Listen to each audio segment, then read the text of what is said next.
Do you need to send your cretins somewhere? Well then come on down to Skeletor's Daycare. We'll take care of your flea-bitten mongrels and make sure they stay relatively safe. As long as the wretched masters of the universe stay away. But here at Skeletor's Daycare, we're sure to take care of your... Get down from that! Get down from that right now! Skeletor's Daycare takes care of your kids and feeds them with the finest nutrition and... Who's touching things? By God damn it! Skeletor's Daycare will be sure to keep your nasty creatures... Get those nasty creatures! Oh! God damn it! Skeletor's Daycare is sure to... Come on down to Skeletor's Daycare. You really gotta come check it out in person because it doesn't... It does... God damn it! I'm going to kill every single one of these kids so fucking God damn it! Keep your fucking kids where they belong. I don't want them anymore. Fuck your kids.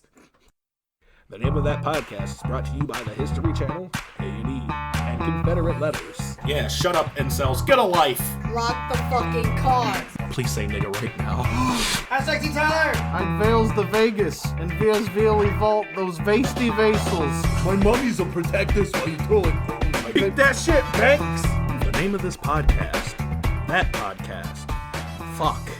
Oh, they're done already? I knew it. Yeehaw, you're listening to the name of that podcast. Yippee-ki-yay. I hate that. Gone get 'em, Wody cowboy. Oh, you need to move. I need to be closer to the mic. We're listening to the name of that podcast, and I'm still messing around with knobs and meters. All right. You sound like a prospector. All right, now, 49ers. Gold in them hills. We're gonna find gold in them hills. You sound like a nervous prospector. I am really nervous. You're nervous by the prospect. This is the first time. Are they really doing this again? This is the first time I've public spoke.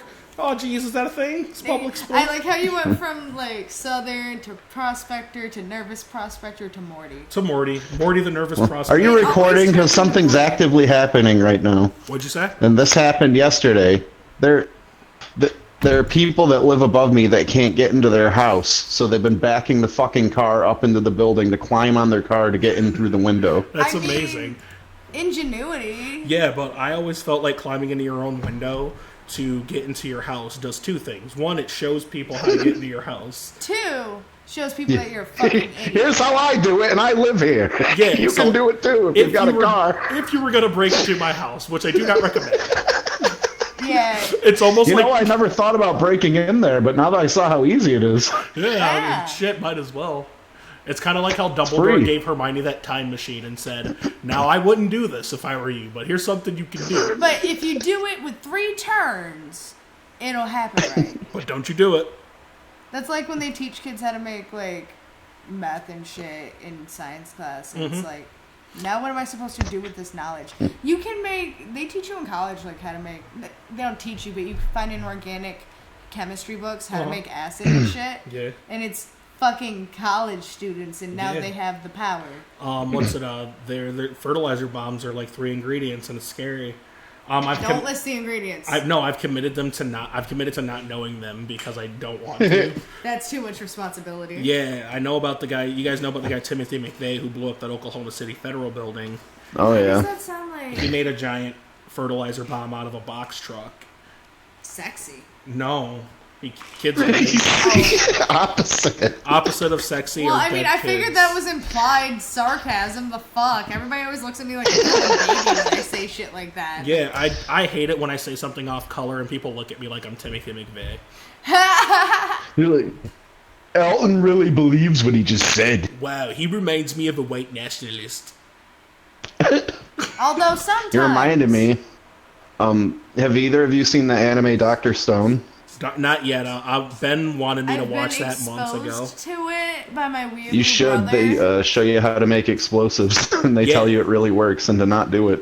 I love that. Are you kidding me? It's just like how in wrestling they tell you not to try it at home.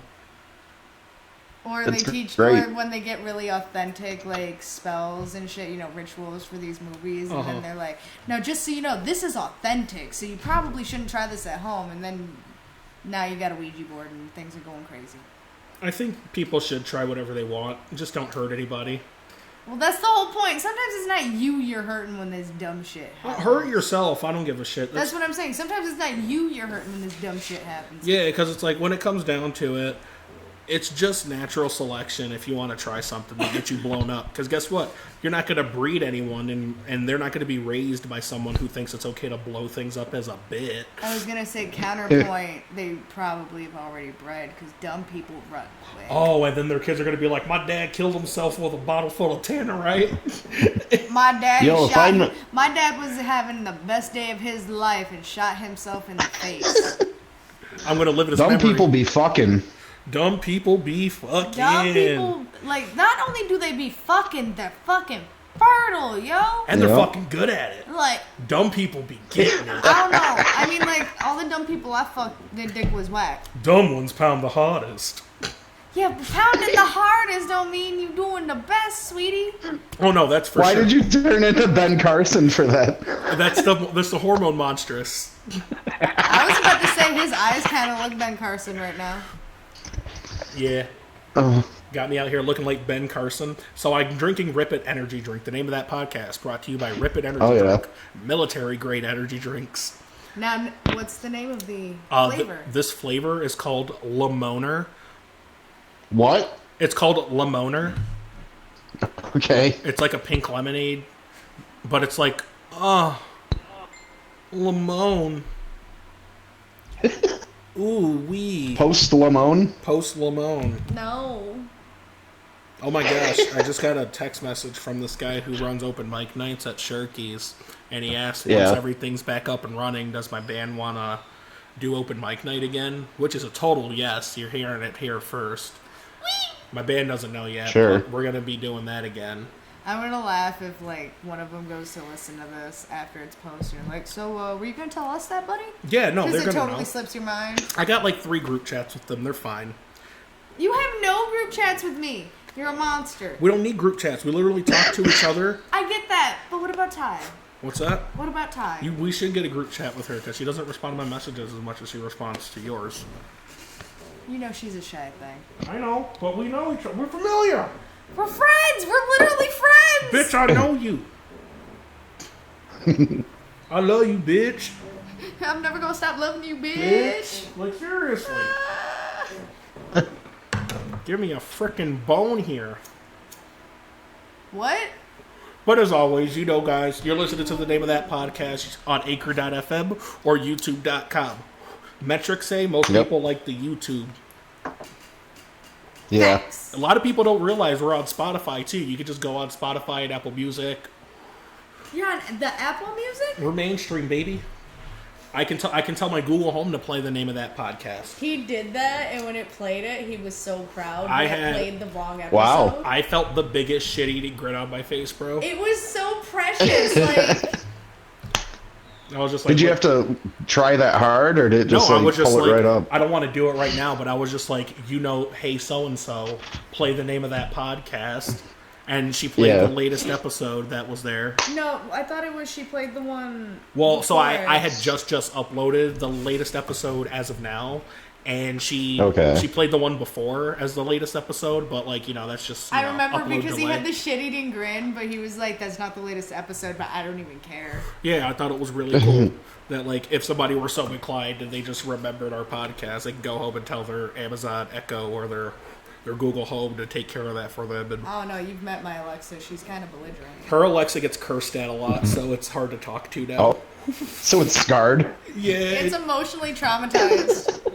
Because my brother does this thing where he'll just say something to Alexa just to be fucking annoying. Yeah, he'll be like, Alexa, you're a cunt, stupid bitch, I hate you, you're an implant, you're a spy, Alexa, fuck you, you're Alexa, a whore. you're a wiretap. You're a whore, Alexa, fuck you. Alexa, give me the formula for sucking my dick. And Are then there he'll be meetings like, for, like, "Alexa, play abused Skyrim." Alexas? Yeah, like, why are we abusing robots in the year 2020? Like, shouldn't we know better than this by now? Haven't we seen iRobot? Haven't we seen any movie Literally where they gain sentience? The only robots I've seen that were good were the robots in the Alien series after the first one. Yeah. Winona Ryder?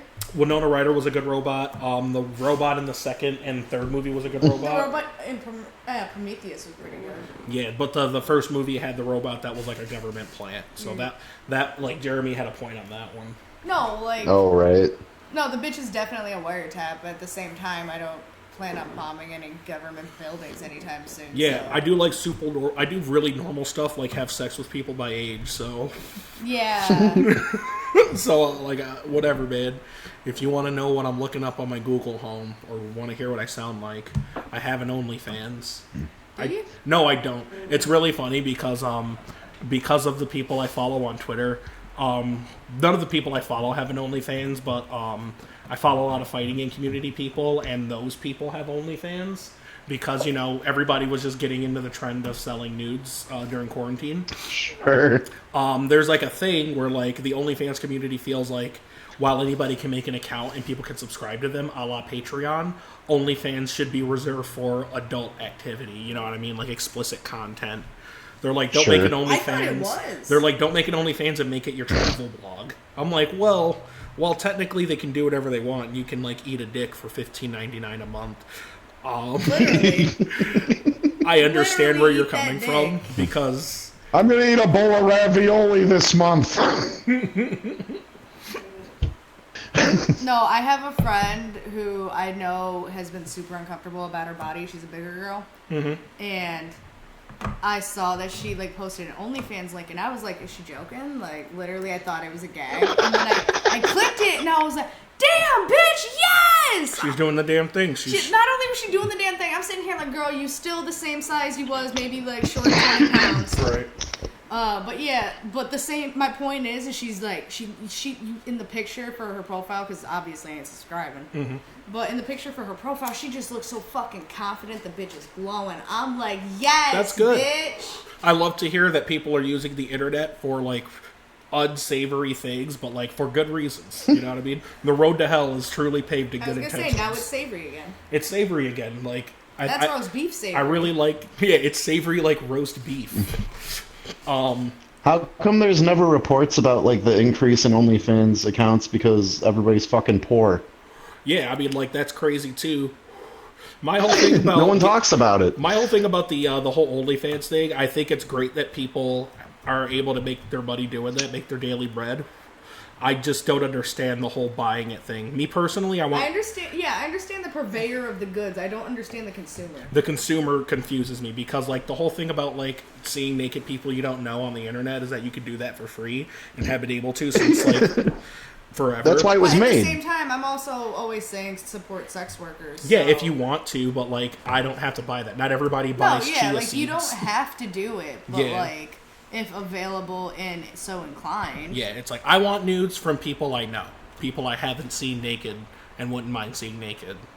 Like, I've also gotten enough nudes for free already in life that I don't want to buy them from strangers. I be sitting here like I'm single and I literally have no one that I'm interested in. So, as Alton well knows, since my last relationship, I've been kind of touch repulsed. At the same time, I'm also fucking conceited. So I'm sitting here with a phone full. Guys, I got a whole fucking album, unused nudes. Just like waiting to be unleashed. Wholesale product. A wholesale product. 36 packs. Fucking OnlyFans. I don't want an OnlyFans. Just hit my DMs. Yeah, she's like... What was the note? What was the Twitter. note she got? Damn, mommy, or what was it? Damn. Some garbage? Damn, I remember you. Oh, damn, I remember you. That's another thing. As far as I know, anybody can subscribe to an OnlyFans, and while I understand that by putting my body out on the internet, I am technically making it available to anyone who searches hard enough. But I don't want anybody to be able to subscribe. I want to know, like, okay, you come in my inbox, like, can I get something? And I'm like, yeah, sure, you know. You want to screen them. Yeah. Yeah. She's like, I run a food truck. You want a waffle Food truck cone? purveyors screen their customers? They only do business in person. You know, on a one-by-one basis. Sure, there's people lining up, but, you know, food trucks don't, like, send their food to, like, a warehouse, you know? Okay, fair enough. OnlyFans is the warehouse, you know? Yeah. Can I get some nudes and a little cup of blue cheese? No, you gotta make the blue cheese yourself, homie. Yeah. Oh. All right. Honestly, Also, if it's coming out like blue cheese, seek medical attention. if also speaking of blue cheese, if you're looking for a good blue cheese recipe to steal, I recommend going to the Blarney Stone on Tipperary Hill. They have they have in-house. They make their own blue cheese. I don't know how to make it, but I'm sure if you eat enough of it, somebody who can cook better than me can figure it out super quick. Just reverse engineer this shit. Easy. Well, all I'm saying is please reverse engineer it. He wants it. I want it. It's so good. You guys don't get mold in your cum? You don't do that? Oh. It's like, what do you mean my cum Dude, Drink tastes some nasty? water. I've been drinking nothing but beer and smoking nothing but cigarettes, and I eat lots of I beef like how you jerky. say smoking nothing but cigarettes. Like there's something you can smoke to make it taste good. Crack. I mean, we're gonna have to ask the neighbors. Makes it taste like strawberries. Okay, so I remember in high school this dude trying to tell me that he had strawberry flavored Coke, and I'm like, bro, I know that's a bag of Pop Rocks. Get the fuck out of my face. Duh. What? He was like, yo, I got it from the internet. It's strawberry flavored Coke, and I'm like, The internet. www.strawberrycoke.com. What grade was this? 10th. Well, what Wow, should have been? that's actually late I technically never for left that. 9th. Okay, so the funny thing is everybody's like, well, what grade were you in when you dropped out? Well, how much time do you have? Because I was technically an 11th grader, had a bunch of 11th grade classes, but I also failed a bunch of my 9th grade classes, never had a bunch of 10th grade classes, so I don't know, pick a fucking year that's not 12. Speaking of high school and dropping out, I learned recently of a conspiracy Ooh. that people our age need to know about. Our age, not yours. Yeah, Eddie. Yeah, old man. Fucking. Who? Not my age? Yeah, so like Fucking Zennial. a while ago, I remember you saying that you didn't watch Blue's Clues. It like eluded your childhood. I mean, I saw it in passing, but yeah. Okay, so you know about the characters Mr. Salt and Mrs. Pepper. Oh no. Yeah, and paprika. And Yeah, I know Paprika, all their that shit. child. And cinnamon. And Cinnamon and Chicken Spice. Those are their Wait, children. they have a child named Chicken I don't Spice? know You them. bugging. Yeah. You bugging. I'm looking this up. There's not no Chicken Spice. Yeah, go ahead, look it up, and I'll continue. So, one And day... their cousin talcum powder? Well, here's what's crazy about it. Mrs. Pepper's mother is named Cayenne, right? So it got me Okay. thinking. I was looking at Mrs. Pepper, I was looking at her mom, Cayenne, I'm looking at all their children, and I realized all of these people are spices, and Mr. Salt is just salt. He didn't pass down any genes to any of these kids, and all of these kids are just wildly different seasonings. Yeah. So what we're getting at is apparently the kids' names should be Lowry's and Adobo. Mrs. Pepper's been sleeping around the spice rack. How could he do that to him? He's a salt of the earth man. He's a very salt of the earth man, but she's a spicy lady. You know what I just realized is Wow. earlier I fell asleep watching an episode of Blue's Clues. I was at a friend's house. She had the baby. And so it was showing their interest. Mrs. Pepper likes to swim, and Mr. Salt likes to garden. He really is a salt of the earth kind of guy. He really is out there. And while he's spending all that time getting his thumb green, Mrs. Pepper's spending her time getting her thumb a very different color. Imagine you really made me look up chicken seasoning. Fuck out of here. So we went undercover. We went on the case. And what I found out will devastate the listeners. And they'll probably stop listening to the podcast. All three of them? All three of them. Sarah, this really might affect you negatively. Yeah. I'm really sorry for that, but that's what it is. Mrs. Pepper's a infidel. She's a runabout trollop. Oh. She's a fucking hamster. She's a thought is what she is. She's a goddamn on hoe. I just imagine Steve sitting in his kitchen. And he's quietly eating cereal while the spice rack's rattling. It's just an orgy of spices. And he knows what's going on, but he just doesn't want to over here look. pegging Mr. Salt. Coriander is dressed like Starfire. Yeah, and Blue runs up to the cabinet and skadoos into it. No! I don't like that at all. Blue's a puppy. Blue's a minor. Blue skadoo. You just hear moaning and glass clanking. Ew. That's unsavory.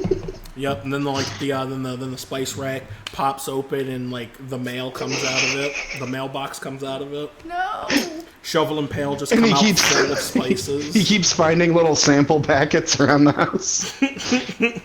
I'm calling the police on you people. Yeah, so there it is. Blue's Clues Dark Universe. The evilest Yep. timeline. I'll tell you what that is, though, Eddie. Pretty nice. Pretty nice. Pretty nice. What a great thing. I fucking love that. So I started watching Mystery Science Theater on Netflix. And the first movie they do was Mac and Me. I don't know what that is. So good. We'll watch it later if you want to. Don't make me watch that. I'm not It making doesn't you- sound I'm going to watch it later because I haven't seen it in years. Oh my god, it's so fucking hilarious, dude.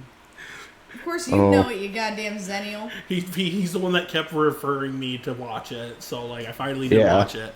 And the guy Joel in the show, he sounds a lot like Norm Macdonald. So now I wonder what I've actually heard him in the past that I just thought was Norm I was Macdonald. gonna say maybe it was. Is it Joel? Is that who you said? Yeah, Joel sounds a lot like Norm Macdonald. And that's the dude I saw, remember, at the thing in Rochester. See, like now that I know that, that's super cool. Yeah. But yeah, I've been enjoying that. I've been realizing, watching a lot of shit. I just finished watching Avatar: The Last Airbender yesterday. Yeah. Watching through it, like, so I remember as a kid I didn't watch every episode, but watching through it, realized that I did watch a good number of the episodes and had a good handle on the story the entire time. It still holds up to this day. Great show. Still one of my favorite. That's Like, I good. can go on and on about Yeah. the lore of that show. Honestly, I've been watching so much TV. I want to like do another podcast series where we just do like episode by episode of a series and just grind through a series. That'd be cool. I'd have fun doing that, and I know there's already like there's one thing I can think of that all three of us are very interested in. Ooh. That would make a good series. What?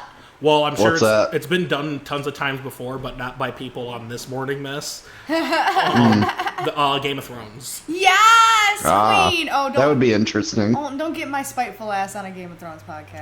I think that'd be fun to do. Is like we just like watch the first episode and then like retrospect. Do it from the beginning. Yeah, exactly. Can I do a book comparison? Yeah. I would love to do that too. So I did read the first book, and that pretty much kind of coincides with the first season and a little bit of the second season.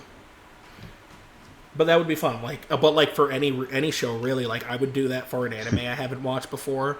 I just finished watching the first season of I always forget the name of it. It's the casino high school I hate anime. that one. Yeah. Oh. So it's fun to watch, like from like a gambling and action tournament anime perspective. But they do all this like fan service because for the main character, she gets off by the thrill of gambling. Gross. Oh, yeah, I've heard High that. school. Yep. Yeah. That's like Doki Doki sitting here like, they're 18! I swear to God. And like then you're like, You know what I just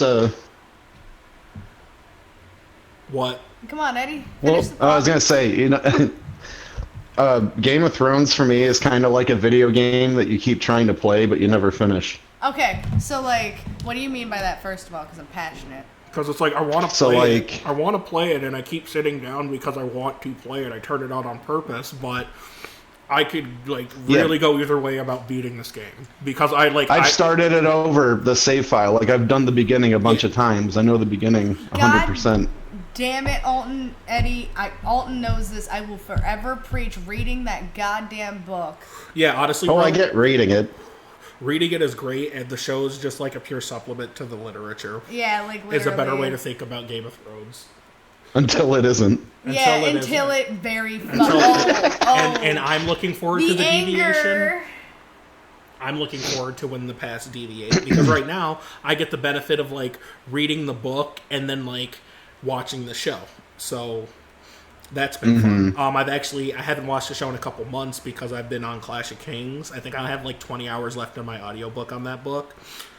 Right. But I haven't listened to that in a while because I haven't been doing the things that I do when I listen to my audiobooks. Yeah, I gotta get a Feast for Crows on Audible, and then I have the main core series. You want to do me a favor? Put your mouth around here, please. Oh, sorry.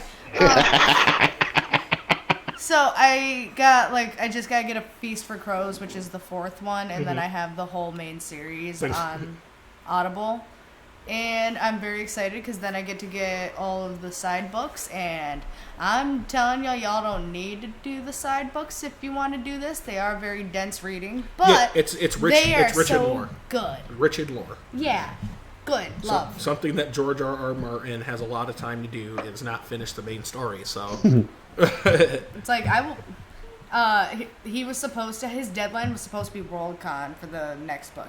He keeps doing this thing where he gives himself a soft deadline. So this time around, he said, if I don't have the book in hand by the time of Worldcon 2020, you guys can lock me up in that lake or there's an island in New Zealand that has a lake of sulfuric acid around it. He said, you guys can lock me up there until I fucking finish the shit. So speaking of New Zealanders, I was watching UFC with my homies a couple of days ago, and there is a fighter named Michael Bisping.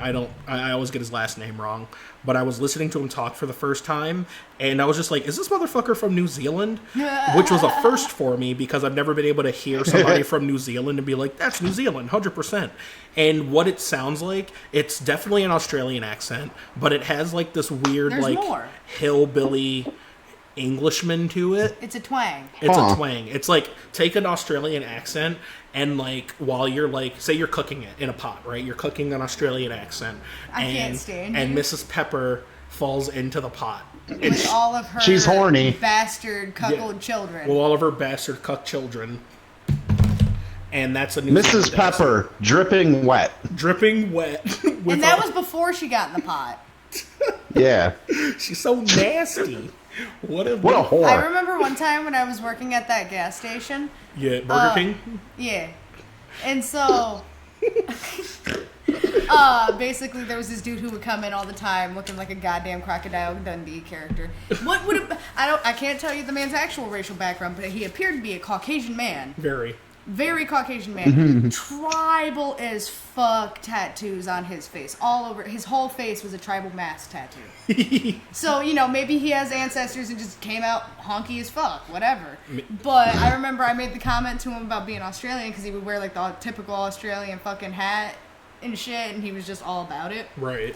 And so I said something about him being an Australian, and he goes, "Oh, I'm not an Aussie, I'm a fucking Kiwi." Was that from New Zealand? Is that a New Zealander? Yeah, they call themselves Kiwis because of the Kiwi bird. I'm a Kiwi. There's the New Zealand. Kiwi. I'm a Kiwi. Hello, mate. I'm from New Zealand.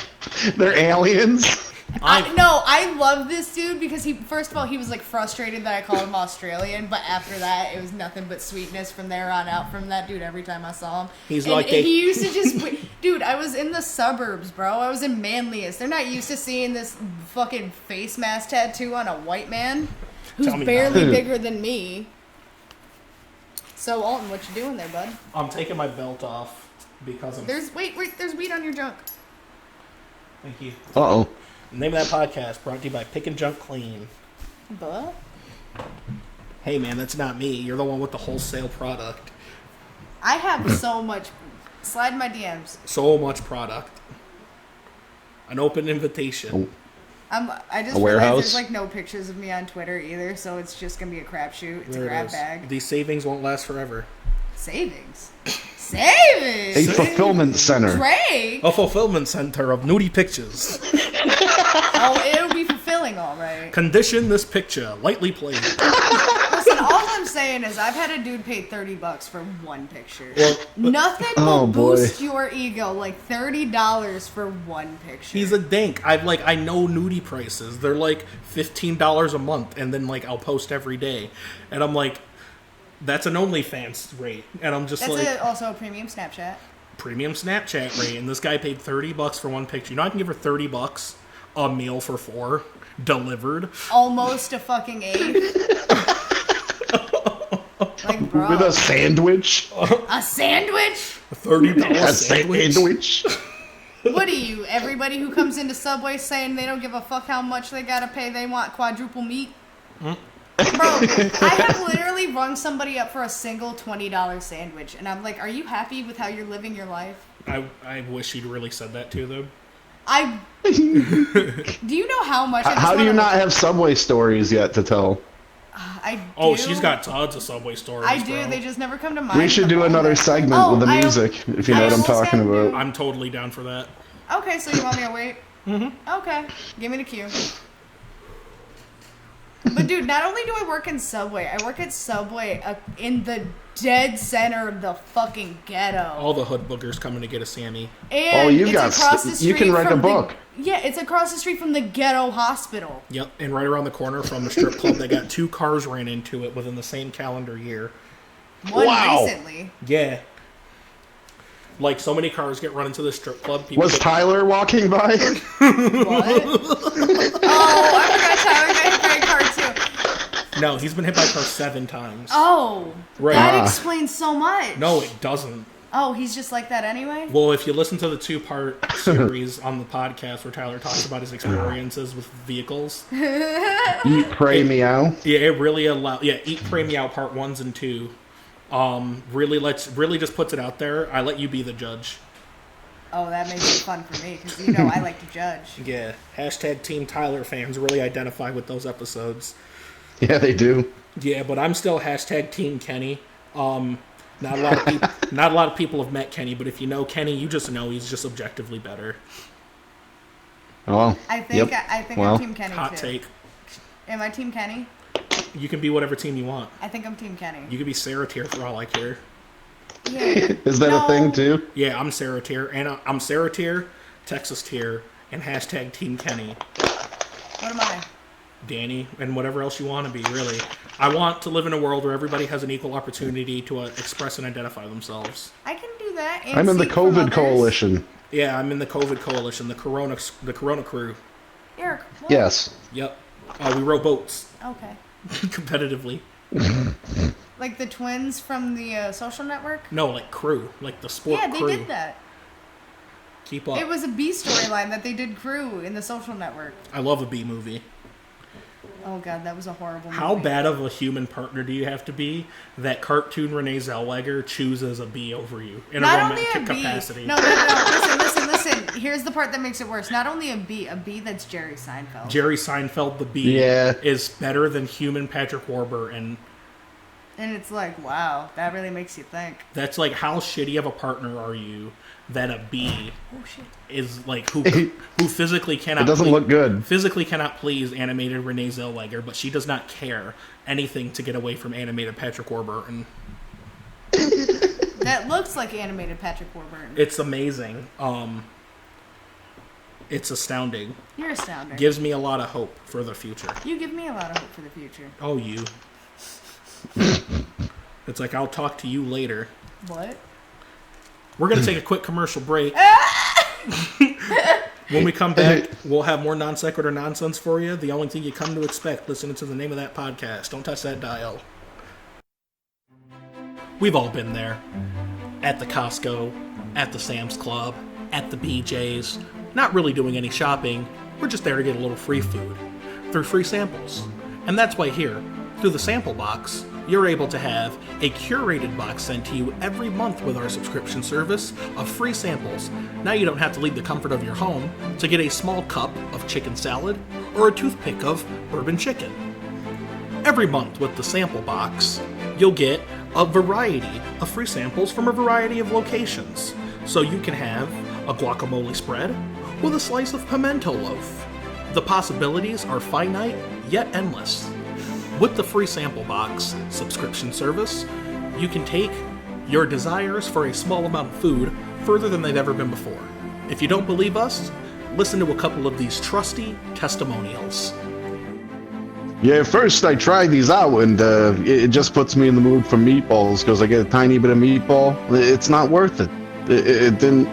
I just want meatball now, and now I have none. I'd rather have had none at all. Yeah, so when I got my box, I mostly just used the pimento loaf as a paperweight. All the other stuff, like, I really wasn't into it. I'm a vegetarian, I got a lot of meat on a toothpick. But other than that, you know, pretty alright pimento loaf paperweight. What I do is I collect the toothpicks and I name them because I don't have any friends. Isn't that right, Gretchen? Gretchen, you fell. The free sample subscription box is exactly what you're going to need to get small amounts of food in your mouth, in your home, on your time. So what are you waiting for, everyone? Join the movement and get a free sample subscription box for only $49.99 a month. You can get free samples sent to your home. Free sample subscription box brought to you by High Fiber Diets and Separate But Equal Textbooks. Delicious.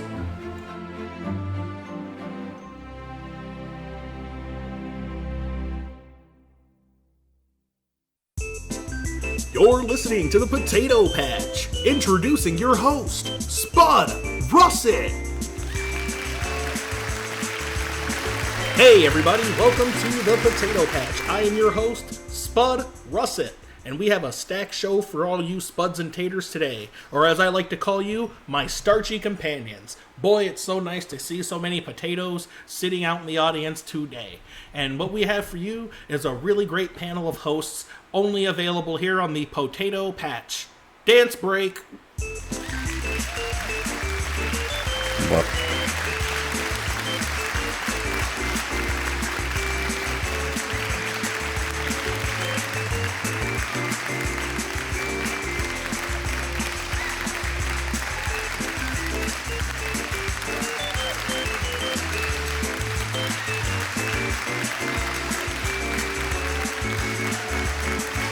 And we're back from the dance break. Wasn't that fun, everyone? So our first guest here on the Potato Patch, sitting here with your bud Spud, is an Idaho farmer. Why don't you come on down, Mr. Idaho Farmer? That's where I go. Thanks for coming on to the show. Welcome to the Potato Patch. Why don't you take a seat here? Oh, sorry, my eyes aren't too good. No, that's great. So why don't you tell us what you do? First, why don't you tell us what your name is? Why, my name is Idaho. And I'm Spud Russet. Welcome to the Potato Patch. Oh. Why don't you tell us your name and what you do? Is this for YouTube? No, we're streaming live on Quibi. Well, you know, I was just spudsing up in the shower the other day, and there's not enough documentaries about taters. And I'll tell you what, you'll be able to listen to the documentary that you have created here on the Potato Patch with your bud Spud Russet, that is. Have you seen anything more appealing? I have, in fact, been keeping my eyes peeled for a better potato documentary. I can't find one. I remember when I was a kid, living on the potato farm, my mom would russet me up some grub, and we'd have a nice hot meal every night. You know, when I was a child, my heart was mashed when I found out that Potato Claus wasn't real. So I'll be honest with you. We didn't bring you onto the show to talk about your profession as a potato farmer in a positive light. We were here to expose you. How do you feel about separating potatoes from their family in the farm? Well, this is why I drink, because I gotta deal with you fucking liberal potatoes. That's right. You're not gonna get away from this. Hashtag #MeTooPotato. We'll be right back.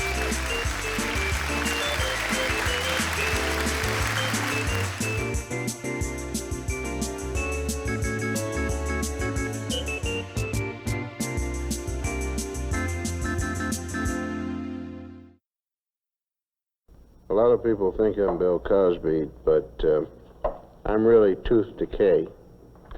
I'm Tooth Decay, but I'm actually on vacation, especially with the teeth I've been working with here. Mainly because some wise guy has been brushing after every meal, and I think the thing that hurts me the most is the fact that he's using Crest. This is an ugly candy bar, Peter Paul's almond cluster. It bulges from the way they stuff those almonds and crunchy stuff inside. It's so ugly, in fact, we're not going to show it to you. But don't go away, we're going to show you something. Isn't that something? Believe me, it's better than looking at our candy bar.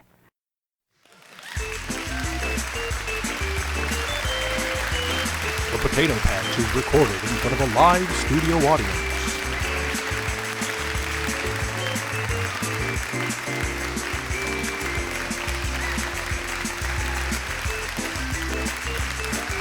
And we're back. You're listening to the Potato Patch, and I'm your host, Spud Russet. Our previous guest was an Idaho potato farmer who's been accused of separating potato families at the border. And now we bring an expert onto our panel. Please welcome Patrick Fitzconnor from Ireland. Patrick, welcome. Thank you for having me. So, Patrick, why don't you tell us a little bit about yourself and what your name is? Well, my name is Patrick O'Connor, I think. Oh, it's Connor O'Patrick. Really, I don't care. Just don't call me late for potato dinner. Okay. So why don't you tell us a little bit about what makes you a potato expert? Well, I'm very happy you asked me, Spud. And must I say your name is beautiful and delicious. So, I am an expert on potatoes, simply because I am Irish. And that is everything you need to know about potatoes.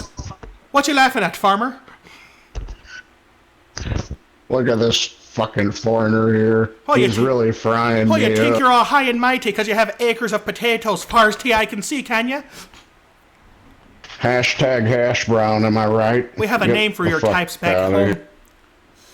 We call you pricks. Back home in Ireland, home of the potato, where the original potato was born. You're both liars and shysters. The original potato was from Peru. You stole it from us. Who said that? Stand up right now. What's Show me who said that. going on here? It was I. Who are you? What's your name? That's not important. Just know that your people stole from ours. It was our main crop, and then they took it to feed you. Shut up, you filthy Scot. I'm Peruvian. You're all Put the that same chair to down. me. Why don't you simmer down too, farmer boy?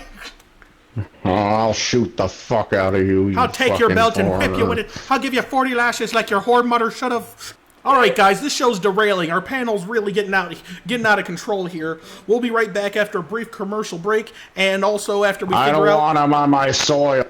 We'll figure out who that Peruvian in the audience is. And you're listening to The Potato Patch. I'm Spud Russet, and we'll probably be done after this.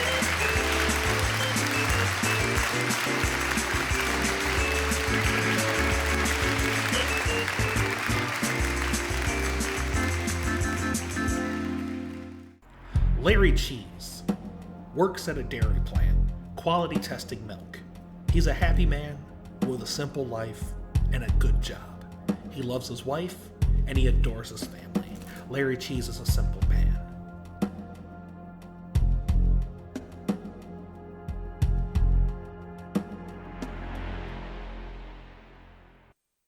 Oh my God, what is that? What's going on? Are we trapped in here now? I don't know. Larry, do something. I'm trying to rattle the doors open. Oh my God, I'm freaking out. I'm gonna die in here. I need a cigarette. Wait a minute. Oh, we didn't cover this in cop training. No, I think it's fine, guys. I think the elevator just made a noise. No, we're totally on the bottom floor. Oh, shit. Okay, we're here. Oh yeah, look, they're opening now. All right. Finally down in the research and development lab, Wilma, Bam Bam, and Larry begin their work. This is weird. So the elevator just stopped work. It works? That's... Okay, no, I didn't write it. I was just asking. No, I wasn't... No, like... Yeah, they're in the lab, and here we go. All right, why don't you guys show me around? Tell me what you've been spending our government money on in this research and development facility. Oh, well, I just invented the quadruple churned butter churn. What's that? It's very delightful. That's really cool. Wilma, what have you been doing? Just standing around? What have you heard? Who told you? What have you been working on down here? I mean, you're familiar with Greek yogurt, right? I love Greek yogurt. Well, have you ever had Italian yogurt? I'm listening. It's like that, but it has oregano in it. I gotta tell you guys, I'm really impressed with what I'm seeing down here in the research and development lab at the milk manufacturing facility. What's this over here? Where's Bam Bam been all day? Oh, Bam Bam, sir? Yeah, Bam Bam, my favorite. Yeah, I haven't seen him since breakfast. Yeah. What's he been working on? There was that thing with the milk. What was it? The 4%? Fucking 2.5%? It was 3% milk, I believe. 3% milk. Ah, Bam Bam's always ambitious. That's why he's my favorite. That's why he's Bam Bam. But I just worry about it, manager, to be honest. Can you imagine if someone that was lactose intolerant got his lips on that milk? Well, good thing we don't have to worry about that here. We have a stone-cold vetting system at the milk manufacturing facility. No one who is lactose intolerant can possibly work here. They're not even allowed to walk through the door, are they? Well, either way, you guys have been doing a great job down here. You keep up the great work. I'm going to go back up to the main level. And somebody do something about the two-headed cow upstairs. I don't like it. Later that day, Larry goes to check on Bam Bam inside of the secret lab that's more secret than the research and development facility. You know, guys, I gotta say, like, I didn't go to college for writing or anything, but the exposition in this seems really bad.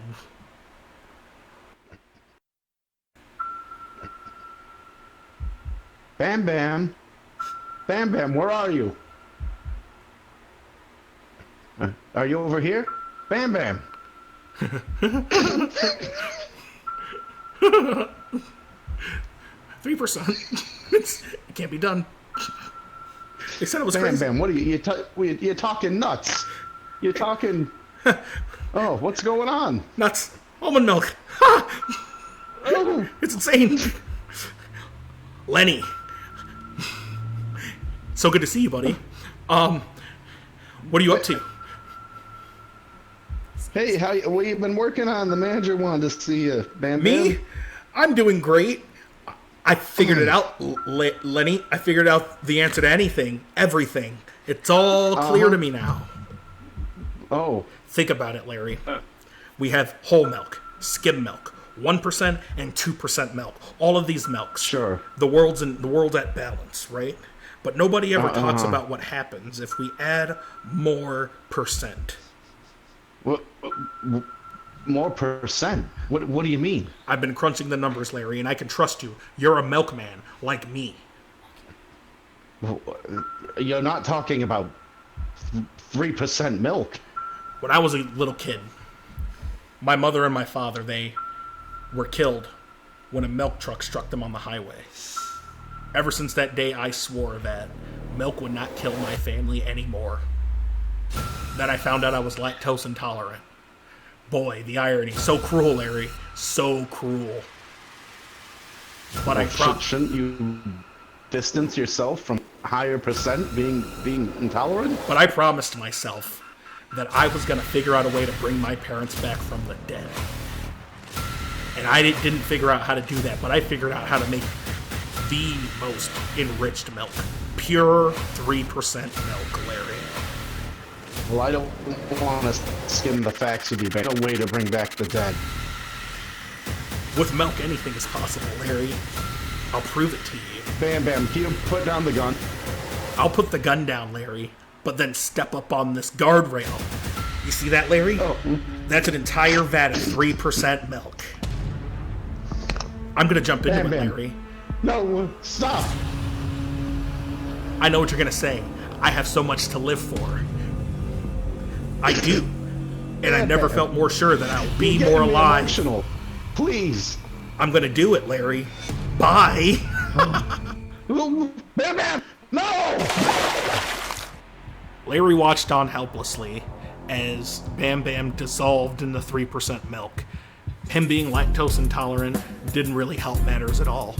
He couldn't do anything as he watched him slowly dissolve, bones and all, into the 3% milk. Holy shit! Bam Bam died? Oh my god, this story's getting pretty good. Alright, no, like, this is good. This is good stuff. What about his family? Oh man, I can't wait. This is good stuff. Tune in next week, I guess. Holy shit, the Milky Man's getting pretty good now, guys. You know, I had some doubts. I had some doubts about the first episode, and I think this is going to be pretty good now. Did you guys get my note about calling it a mini-series? Yeah, 18 parts seems like a lot for a mini-series. A dolphin that is also a detective. Detective Dolphin investigates a murder at Stephanie's Cephalopod Saloon. As he learns more about this case, however, the deeper he dives into the dark underbelly of society, the deep sea. A rookie has no idea what he's doing out there in the deep, deep blue sea. Who's gonna help the kid? What's gonna become of the maritime mammal? This is Deep Sea Detective on A&E.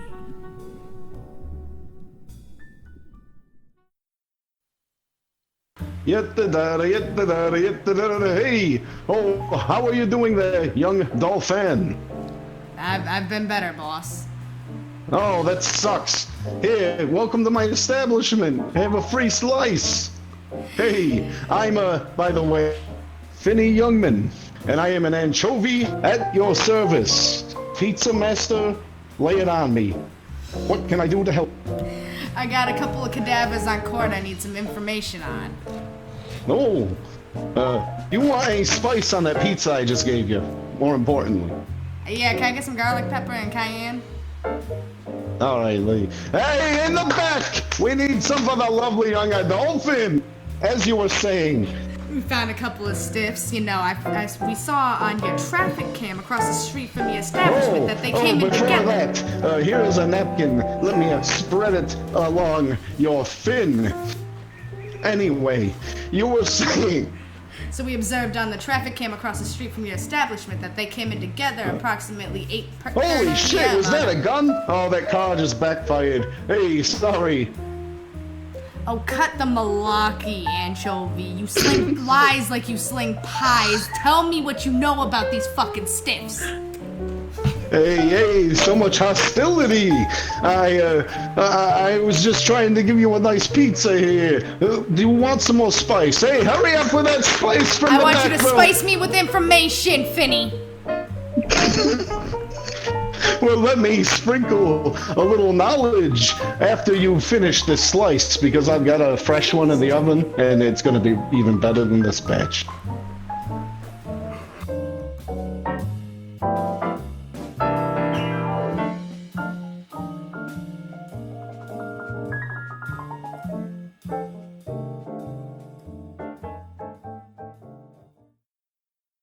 He's a sex addict, and she's Scarlett Johansson. This summer, Don John, the movie, in theaters. He's a sex addict, and she's Scarlett Johansson. This summer, coming to theaters, Avengers Endgame. He's a sex addict. She's Scarlett Johansson. This summer, coming to theaters, The Other Boleyn Girl. He's a sex addict, and she's Scarlett Johansson. Coming this summer, and every weekend, Saturday Night Live's Colin Jost is dating Scarlett Johansson. Gross, is he? Yeah, he really is. That's hideous. What? Leave Colin Jost alone. No, I was about to say, I'm not saying it's hideous for her. I'm saying it's hideous for him. What? Scarlett Johansson's a dime. Yeah, let's say everything, Chief. What'd she do? What'd she do? She should be allowed to play Harriet Tubman if she wants. She should. Oh, shut up, Alec Baldwin. I don't give a like, she shouldn't, but she can if she wants to. Like, legally you're allowed to. That doesn't mean it's a good idea that'll be well received, lady. Listen, if Scarlett Johansson wants to paint her face up and play pretend like she was a slave, that's on her. I don't think it's right, but it's her right as an American. It's her right as an American. It's my right to call her a cunt about it. That's right. Freedom of speech goes both ways, you whore. Mrs. Pepper. Scarlett Johansson in Jane Crow. Scarlett Letter Johansson. He's a sex addict, and she's Scarlett Johansson. This summer, Blue's Clues. Shut the fuck up. You forgot to do the best one. He's a sex addict, and she's Scarlett Johansson has a cell phone. Coming this summer. Her. Joker.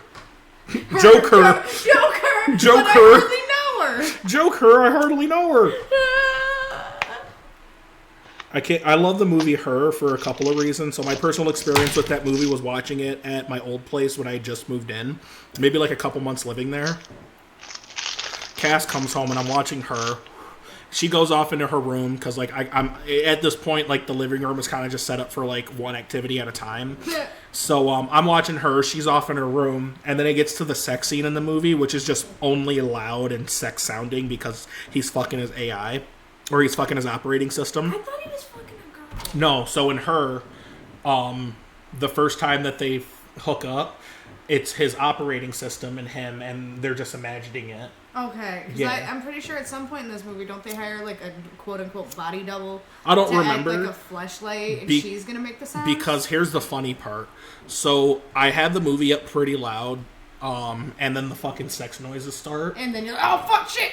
Well, yeah, that was like my first internal reaction. Like, oh, now Cass is gonna think I'm just watching porn in the midday. And little did you know the habits that would ensue. Right. So then, like, I'm like, I can do one of two things right now. I can turn it down. Now it really seems like I'm watching porn. Because if or it's you can double down and turn it up. or I can just sit there because, like, if it's just a movie with a sex scene, it'll be over soon. But like, you know, we don't know where the boundaries are yet. They climaxed. Yeah, just you're a phone. That's what it was like. This is how people really. It really sucked when they said, "This is not a porno," or "This is the porno." This is not porn. I fucked it I up. love you, Cortana. Cortana. Alexa, I love you. Is Cortana the first Alexa? She was the Windows 10 assistant. And she got her name from the thing, and what's it called? She got her name from Halo. She was the operating system that died in Halo. Oh, I didn't know she died. Spoiler alert. Who gives a fuck? It's Halo. Who gives a shit? It's been 20 years, and also it's Halo. It's Halo. That's the first reason.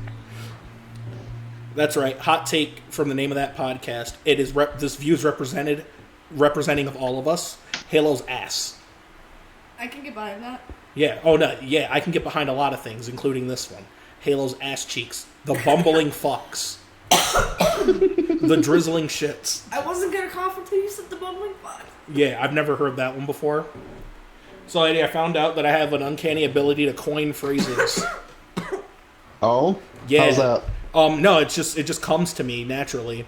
I forget. You're just saying shit. Mm-hmm. I just say really, really catchy things. Like one day, Danny and I were talking about something, and I was like, nah, I don't really have any bad malice. I don't wish her no ill will. I just wish her some Drake lyrics and keep it moving.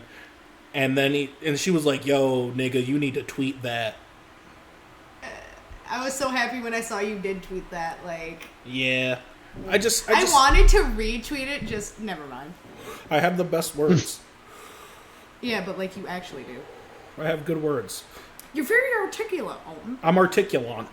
I remember one time not a mutual friend, a guy that we both know that Alton seems to enjoy far more than I do.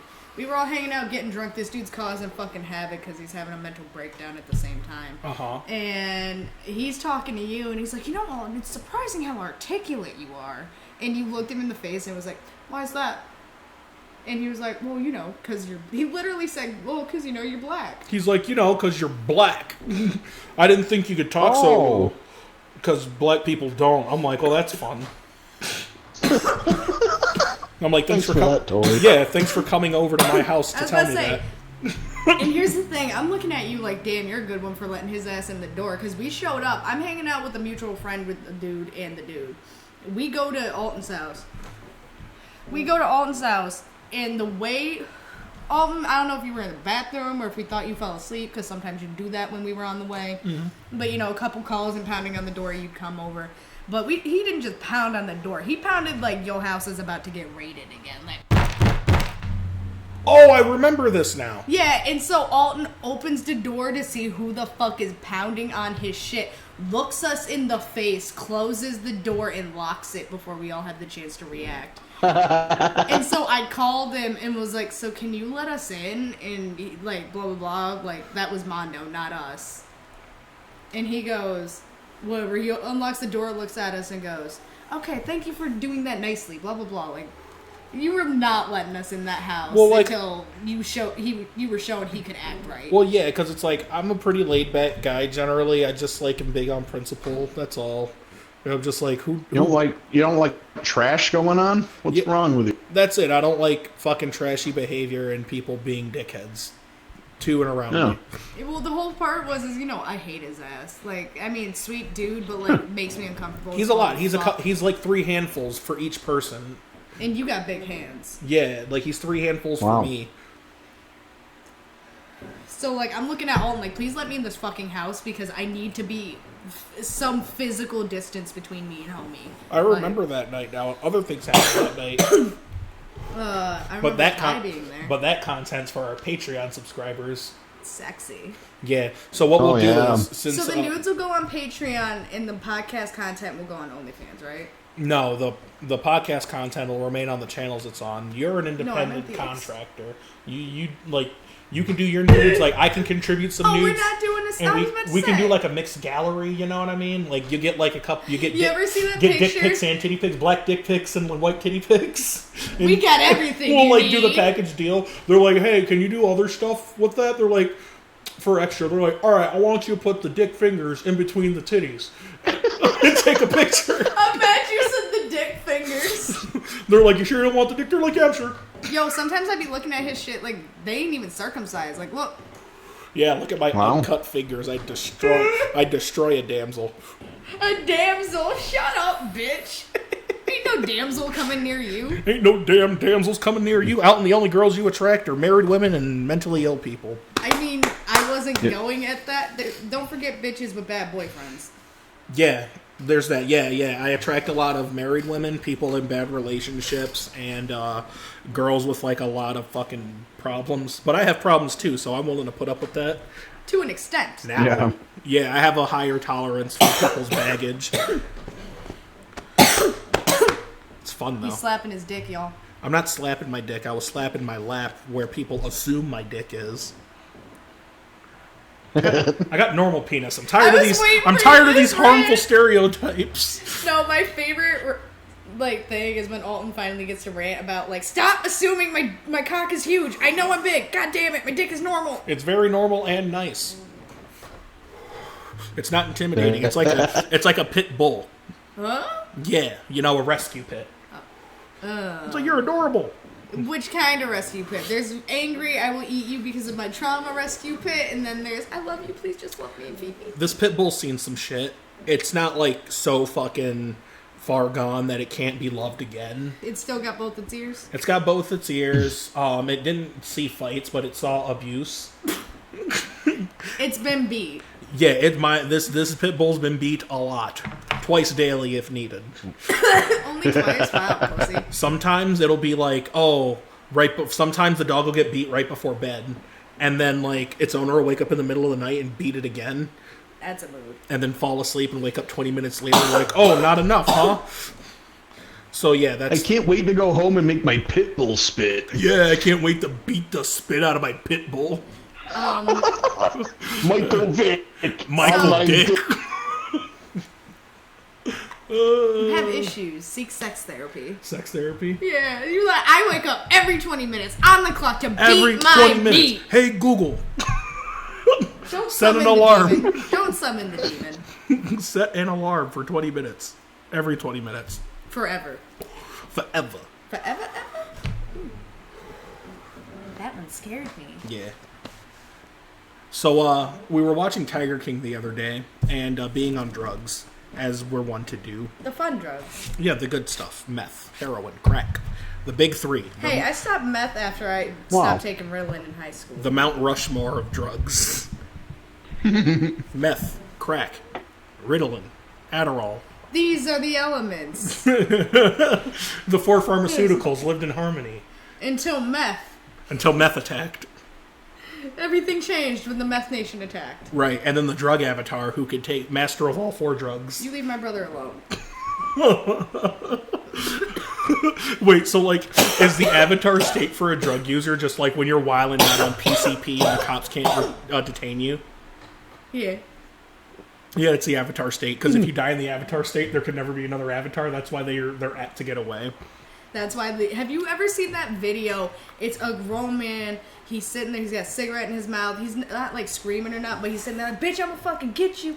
And then he calms down. Right? They hit him with the taser, and he's just calm. He twitches a little bit, and then he just puts his cigarette to his mouth, takes a puff, looks at the woman who called the cops, and is like, "I'm coming for you, bitch," and then drops. My favorite drug user and cop interaction is this guy who's in his underwear, and there's three cops frantically wrestling with him on the corner, and the cops really look like they got him dead to rights, but this guy keeps greased up deaf guying his way out of their grasp to the point where he's on the ground wrestling around with the cops, and he's got tasers sticking out of him, and he's just like eating all of it, ripping the tasers out, peeling away from the cops, and just sprints the fuck away. The cops are all tired from wrestling this guy down and failing. And these aren't like old donut No. cops. These are like good, solid, shoot a black man immediately cops. Like That's good. a donut cop. No, I'm talking about like good, Like- good cops.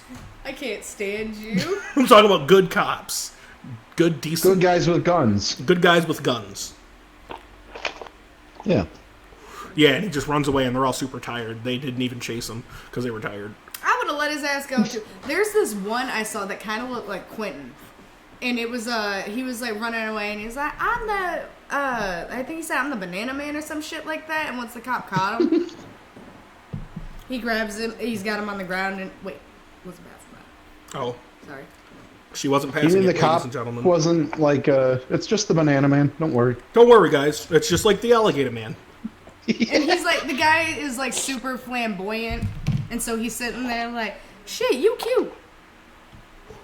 Oh, So- he was like, stop grabbing my booty hole, man. Oh, he called him the booty hole man. The booty hole man. He said something. Oh, what you doing down there, booty hole man? So Is that like the Milky Man? it's like the Milky Man's cousin. I was gonna say it's better. It's his like Hannibal Lecter cousin that they keep locked away. Oh. I likes you, We'll find out about him in the next and I series. wants you. The booty hole man is like the Moriarty of the Milky Man. I don't like Yeah. that at all.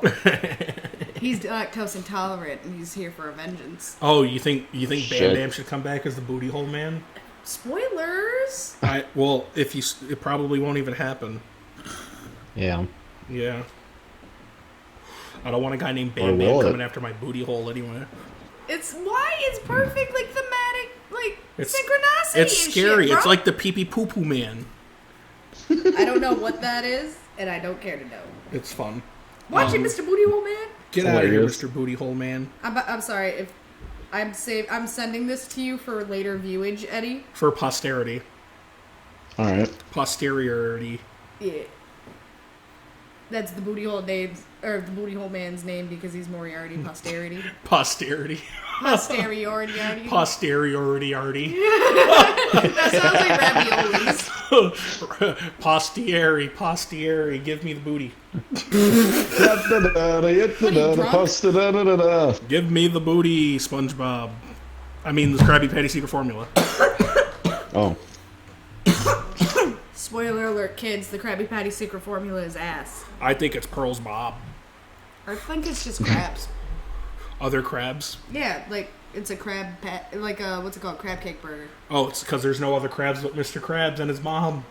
She's in on the operation. And his daughter's a fucking whale. His daughter's a whale that he probably like adopted from a dead whale. Okay, so did you Because there's crabs this- are bottom feeders. They eat dead whales. No, there's this really sad like it's a little comic that somebody drew on Facebook. Uh-huh. And it's like Mr. Krabs going, you know the Hooks episode? You know. And so they're going to the hooks, and you see a dead whale floating in the hooks, and then you see like a little baby with a blonde ponytail whale. And he's like, oh, your mother died. I got you. You're safe now, Pearl. Pearl. And I'm like, why are y'all like deepening the fucking SpongeBob? Yeah, stop making SpongeBob lore. You know what I found out yesterday, Eddie? What? That there is a rich and robust 51-year Scooby-Doo mythos. Stop. Oh. It's amazing. Shaggy's the god. No, Scooby-Doo is like some alien god in like real Scooby-Doo lore. It's not like a fan theory or anything. No headcanon. This is real canon. Scooby-Doo descends from an alien god. That's why he can talk and do like things that animals can't normally do, like run at top speeds and be a fucking Can't like Scooby-Doo. hipster stoner dog with talking powers. Or eat a sandwich as big as a bus. Yeah, he can do all of Does these. that mean that Scrappy's also an alien? He descends from the same aliens. Okay, Yeah. so that makes the movie make so much more sense. Yeah, so what's really cool about that is how they relate it to the real world is that's in the Scooby-Doo universe. That's how you end up with things like the Egyptian gods, which are all depicted as like human bodies with animal heads. Because not original. the aliens themselves can't like take human form. They don't have a form.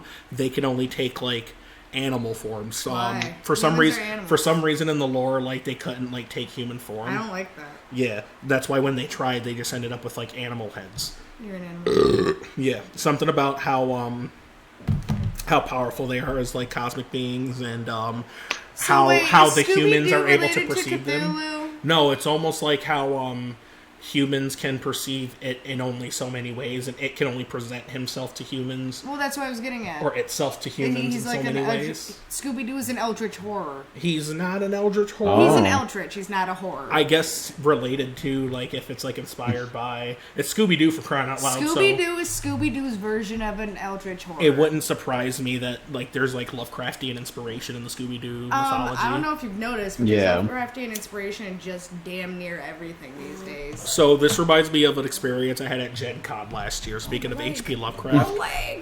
And I'll let you guys decide if this is a good or a bad story. But being at Gen Con, it was an amazing experience for me, mainly because of how much work everybody who cosplays puts into their cosplays. And it was cool to be able to see that on a national stage. I took as many pictures with as many interesting cosplays as I could come across, and one that stood out to me was a guy who was H.P. Lovecraft, but his whole aesthetic was all like plushy things. So he had like a cloak, but he also had like a big plushy Necronomicon. He had a plushy Cthulhu, and he was very clearly like H.P. Lovecraft, right? So I get a picture with him. Did he have the cat? Mm-mm. He did not have the cat. Okay, so my brother, while we were on an acid trip, we were talking about H.P. Lovecraft in some small sense. I think we had just trailed off on that conversation. And my brother looks at Alton and goes, "Don't you have a cat that looks like the cat?" The cat. Because Google H.P. Lovecraft's cat's name. Yeah, if you know, you know. If you don't, that's Google why the name of the podcast is For the Kids. No, I'm joking. Yeah, fuck them kids. Fuck them. Mount Rushmore of drugs is for the kids. We didn't do the kids segment yet. Anyway, so my brother looks at him like, doesn't your cat look just like the cat? And long story short, H.P. Lovecraft named his cat Nigger the Cat, and my cat looks like Nigger the Cat. That's not what it was named, but yeah. Enough. Essentially, like H.P. Lovecraft named his cat the N-word, and it's dirty. It is just like, to me... He's a bum. Let's not drag it. Anyway, more important story. So I'm getting a picture with this H.P. Lovecraft. I'm getting a picture with this H.P. Lovecraft cosplay, and as I'm getting this picture, this other guy walks past, see this cool H.P. Lovecraft cosplay, and he comments on it. It's just like, kind of like, this shorter, stocky white dude. Think like a biker nerd. Without a bike. Okay. Yeah, so he walks past, he stops, sees the Lovecraft guy. He's like, "Oh man, I fucking love Lovecraft." Lifts up his shirt and shows his calf. He's got an H.P. Lovecraft like emblem tattooed on the back of his leg, and he's like, "I fucking love Lovecraft," and then looks at us. And like in that moment, I went outside, took my smoke break, come back to work, but I couldn't shake the feeling that this guy was trying to like code speak to this H.P. Lovecraft cosplayer. Like, I'm racist too. He pulled out his tattoo like, "I love H.P. Lovecraft." See it? You see how much I love H.P. Lovecraft at Gen Con? Wink, wink, nudge, wink, nudge. Wink, nudge, nudge, Heil. Zig, Heil. Look at my other shin. It says the cat on it. Yeah, look, this other shin has KKK tattooed on the back of it. Shit, I got 88 on the back of my neck. He's like, "Oh, look, check out this tattoo." Pulls up his shirt and just his SS on his man boobs. I told you about my old coworker that had an SS tattoo, right? That's And scary. then tried to tell me it wasn't an SS tattoo. He's like, "No, it's Static Shock." No, okay, so the lightning bolts. So long story short, I didn't like this guy because we spent an hour driving to an orientation, and this guy spent the entire hour acting like a cokehead, because he was one, telling us that the earth is flat and you can't see the curvature of the earth. And I'm like, eat a cock.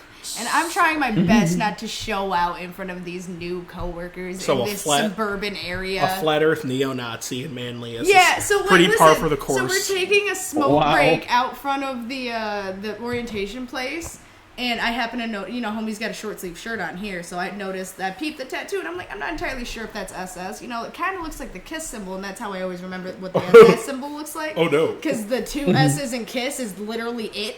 Oh boy. And so, like, I Googled it, and I was like, okay, I'm right. And then later, he tried to tell me how funny it was that the little tiny pipsqueak night girl was making racist jokes, black people jokes. And so, I was like, I don't know who you think I am, man, but I'm not the one who thinks that shit's funny. And he's like, oh no, I don't think it's funny too. I just think it's funny coming from her, you know, ha ha ha. So I didn't expect it coming from her. Like trying to save face. And he literally says out loud, I love black people. And then I said, well, if that's true, then I've got something to ask your ass. And he goes, what? And I'm like, roll up your sleeve real quick. He's like, what? He rolls up his sleeve to the wrong arm. And I'm like, no. You know which sleeve I'm talking about. Roll up your other sleeve. And he rolls it up. I grab his arm, point at the tattoo, and I'm like, if you love black folks, what the fuck is that?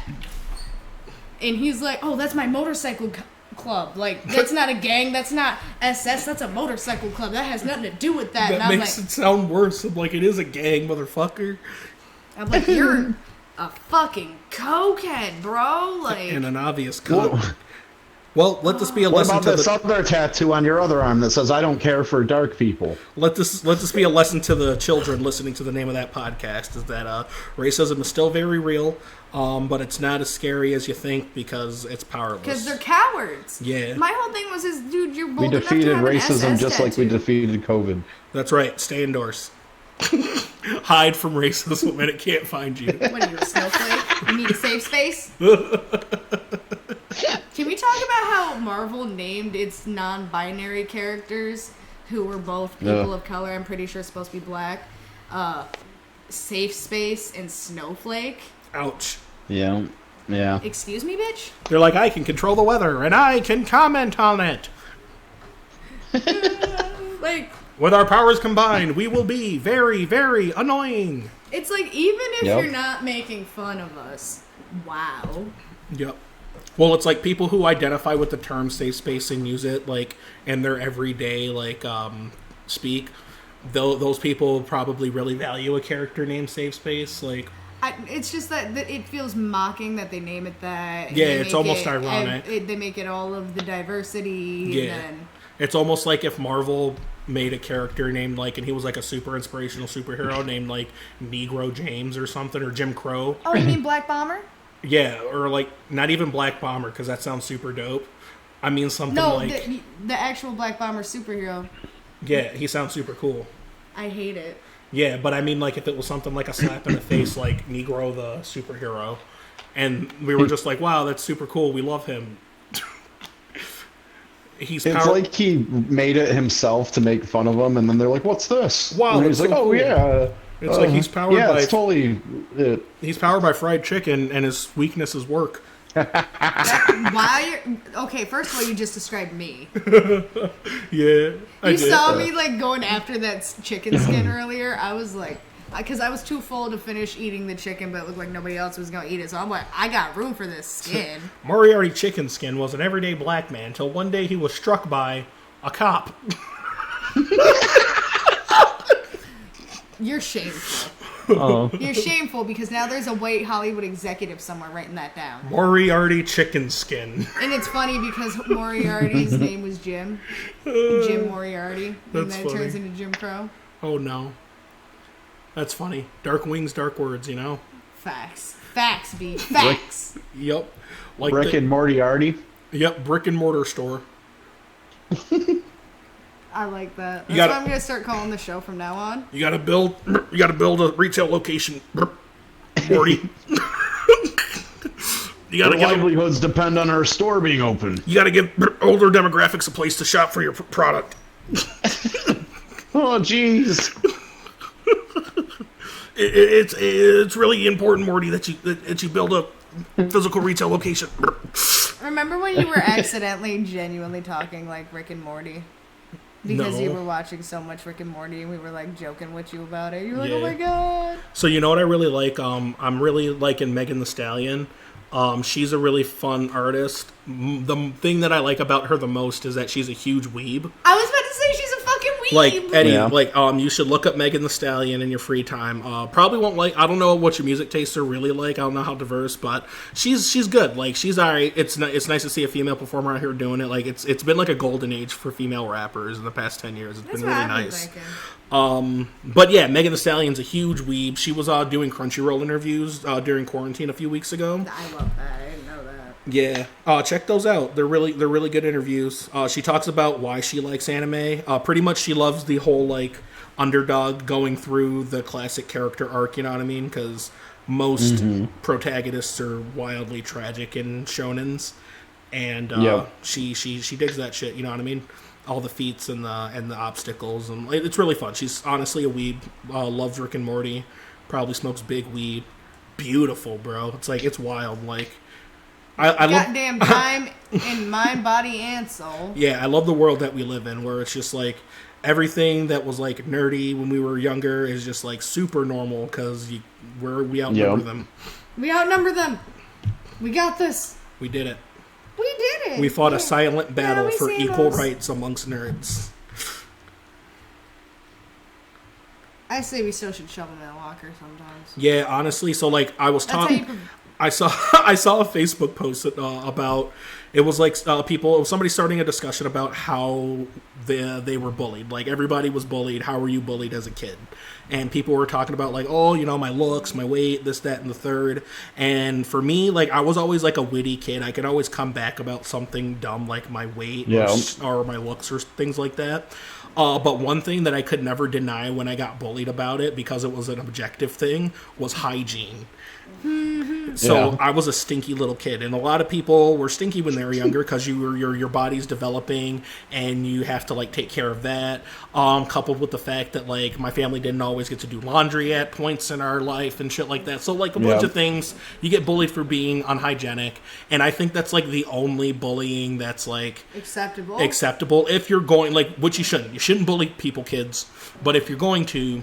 Do it because they stank. Do it because they stank. Because not only did it help me become the clean person that I am today, I know that like people like clean people. Like they're like, ooh, you smell good, and that makes up for a lot of other stuff. Bitch, you stank. Sure. Take a bath. Bitch, you stank. Take a bath. You remember that shit? Yeah. Oh my god. Right. It's like it's called Speed Stick. It's not expensive. Yeah. But yeah, there it is, kids. That's the name of that podcast, Moment for the Kids. Once you hit that magical puberty age, put on some deodorant. Put a stick on. Slap a stick on that. Wash your armpit. fucking hair. Wash your hair. Wash your face. Brush your nasty fangs. Get up under them fingernails. You know, if you're a plus size, them goddamn talents. If you're a plus size kid, take a bath when you get home from school. You'll thank me for it. Remember that song in Tony Hawk by Del the Funky Homo Sapien? It's that song. That one. Did you guys hear that? Tony Hawk Pro Skater, or no, Tony Hawk Pro Skater 1 and 2 are getting remastered in September. It releases in September. I hated that game, but only because I was bad at it. Well, now you knew exactly what you wanted to do, but now you're an adult. You probably got better hand-eye coordination. You've met me. I'll tell you what, you'll have an opportunity to get your hands on it, because I'm definitely grabbing that shit. Okay, so my favorite thing is when we're playing fighting games, because you know I'm genuinely ass. And so, like, my favorite is when because Alton's very good at fighting games, and so he plays me, and then he's like, okay, let's take it easy on her so she can have some fun, which I will acknowledge. But my favorite is when he leans forward, and I'm like, oh, he's serious now. Yeah, it's a fun pose that a lot of people take, because when you're facing a button masher, it's not like a Sub-Zero experience. It's not that you're learning nothing. It's just it's a good opportunity to reinforce what you know about the game defensively. Because a button masher, even if they don't know like how to do the big combos, they know about low attacks and grabs and blocking. So these are things that you have to look out for, and it's still something. It's not a Sub-Zero experience. But yeah, I try not to go hard on people when I'm playing fighting games, because unless I know that person grinds as much as I do, they're probably gonna just like chicken shit out after like 3 or 4 times of getting their ass whooped in a row, because nobody likes. They won't like the game anymore. Which is dumb. Which is funny, because I'm like that with every game except Mortal Kombat. I'll sit there and let you beat my ass, like I'm not genuinely fighting for my fucking life and virginity here. Right. Homie will just be scraping me for like hours, and he's like, do you want to play something else? I'm like, no, let's go again. Let's do it again. But not because I'm angry and I need to prove a point, but because I'm having fun, bitch. I found out that I got close on 4 of those matches. I found out recently that I get the same rush from fighting games as I do playing Gang Beasts. You ever played that, Eddie? No. It's so fun. Once we're able to have gatherings, I'll have to get you on that shit. It's Okay. It's hectic as fuck. I might bring it to a fight hang and then have some of my homies outside of work lobby up so we can have an 8-person game. But Right. it is so goofy, and the physics for the game are so wonky and It barely works. unreliable by design. It's so fun. No, one night we were playing it, me, him, and our friend Ty, and we were just... we got so drunk that night. Yeah, and we was just like, get him! We was jumping each other, like, just randomly making alliances, like, we would gang up on all, and they'll then gang up on me, and I'm like, this is racist. Yeah. Honestly, I gotta tell you, I like getting drunk outside of my house because when you're outside, you're probably doing something fun. Like, I've become a huge fan of going to the karaoke bar. Now, saying those words without having ever been to a karaoke bar before, I would have never been caught dead in a karaoke bar. Why? I don't know. Well, I thought I knew why because of, like, how karaoke bars are depicted in film. I love how they're depicted in film. That's why I always want to go to So, them. yeah, so, like, I wanted to go to it, because I thought it was funny finally. But if you don't know what I'm talking about, a karaoke bar in a movie, you'll see around the end of the second act, beginning of the third act, your protagonist is down in the dumps emotionally and in a bad situation due to the crux of the plot. And they're sitting in a karaoke bar, not singing karaoke, but at the bar. And usually the setting of a karaoke bar in these movies is very dim and solemn. It's with a hole in the wall. very few people sitting there. No, just like a full-fledged karaoke bar most of the time. Like this is meant to house lots of people, but it's usually just a few people sitting there, and then like one person on the stage kind of singing like But they're sad too. And the whole room is just like, I am here at a karaoke bar only because I'm sad. So sad that I'm willing to sad sing in front of other people who are sad. And now the end is near, and so I think. And then, like, you get the people that show up to the karaoke bar and take themselves seriously. That was a really fun thing for me. The second time I went to a karaoke bar, a guy came doing his best Elvis to the nines. Oh, man. And he went up there and sang, I Can't Help Falling in Love with You. And I'm just sitting there like, it wasn't good, and it was a perfect Elvis. It wasn't good, therefore it was a perfect Elvis. Just like Mitch Hedberg. Anyway. Oh my gosh, dude. Hold on. Oh Can no, I just say... I literally need to get this out right now. Oh my god. So, she said Mitch Hedberg, bro, right? So when we were... Use prompt Mitch Hedberg. Yeah, use prompt Mitch Hedberg, beep boop beep. So we were watching Mitch Hedberg, and we were sitting there. We were high on acid watching Mitch Hedberg, and we're watching, and I'm just sitting there enjoying it, and I'm just like, this guy is not funny, and he's doing a really, really bad job. And that's what was funny about it, right? It's like the same thing about what's funny with a clown, right? Yeah. So I'm sitting there watching it, and like I'm talking to Danny, and we're like, yo, like he's not funny, and he's struggling, and he's bombing, and that's the funny part, because like we like stand-up comedy a lot. Dude, that was my first stand-up. Like, I remember we did I think the last podcast I was on, we were talking about favorite comedians. I was like, oh my god, I love Mitch Hedberg. Right. And he, like I said, first stand-up, first person I ever saw on stage make me giggle. So now I'm watching it and I'm just disillusioned. Like, wow, yeah, he's just genuinely not good. Exposed with adult eyeballs. Like, before it was inspiring that he was so stage fraud. Yeah. Now I'm like, oh no, he had reason. So the only inspiring takeaway is that in spite of his crippling anxiety, he still swallowed his fucking gumption, pulled his big boy pants up, and did the job. Put his big boy shades on. Yeah, put his big boy shades on and did the job because the dude abides. And so we start like breaking down Mitch Hedberg's material, like, because everybody always talks about shows like Friends, like who's the Rachel of our Friends group, and who's the Ross of our Friends group, and who's the David Schwimmer of our Friends group, right? Sure. But like, who's the escalator joke of your friends group, you know? Who's the Dufresne? Who's the candle holder joke of your friend group? Dufresne?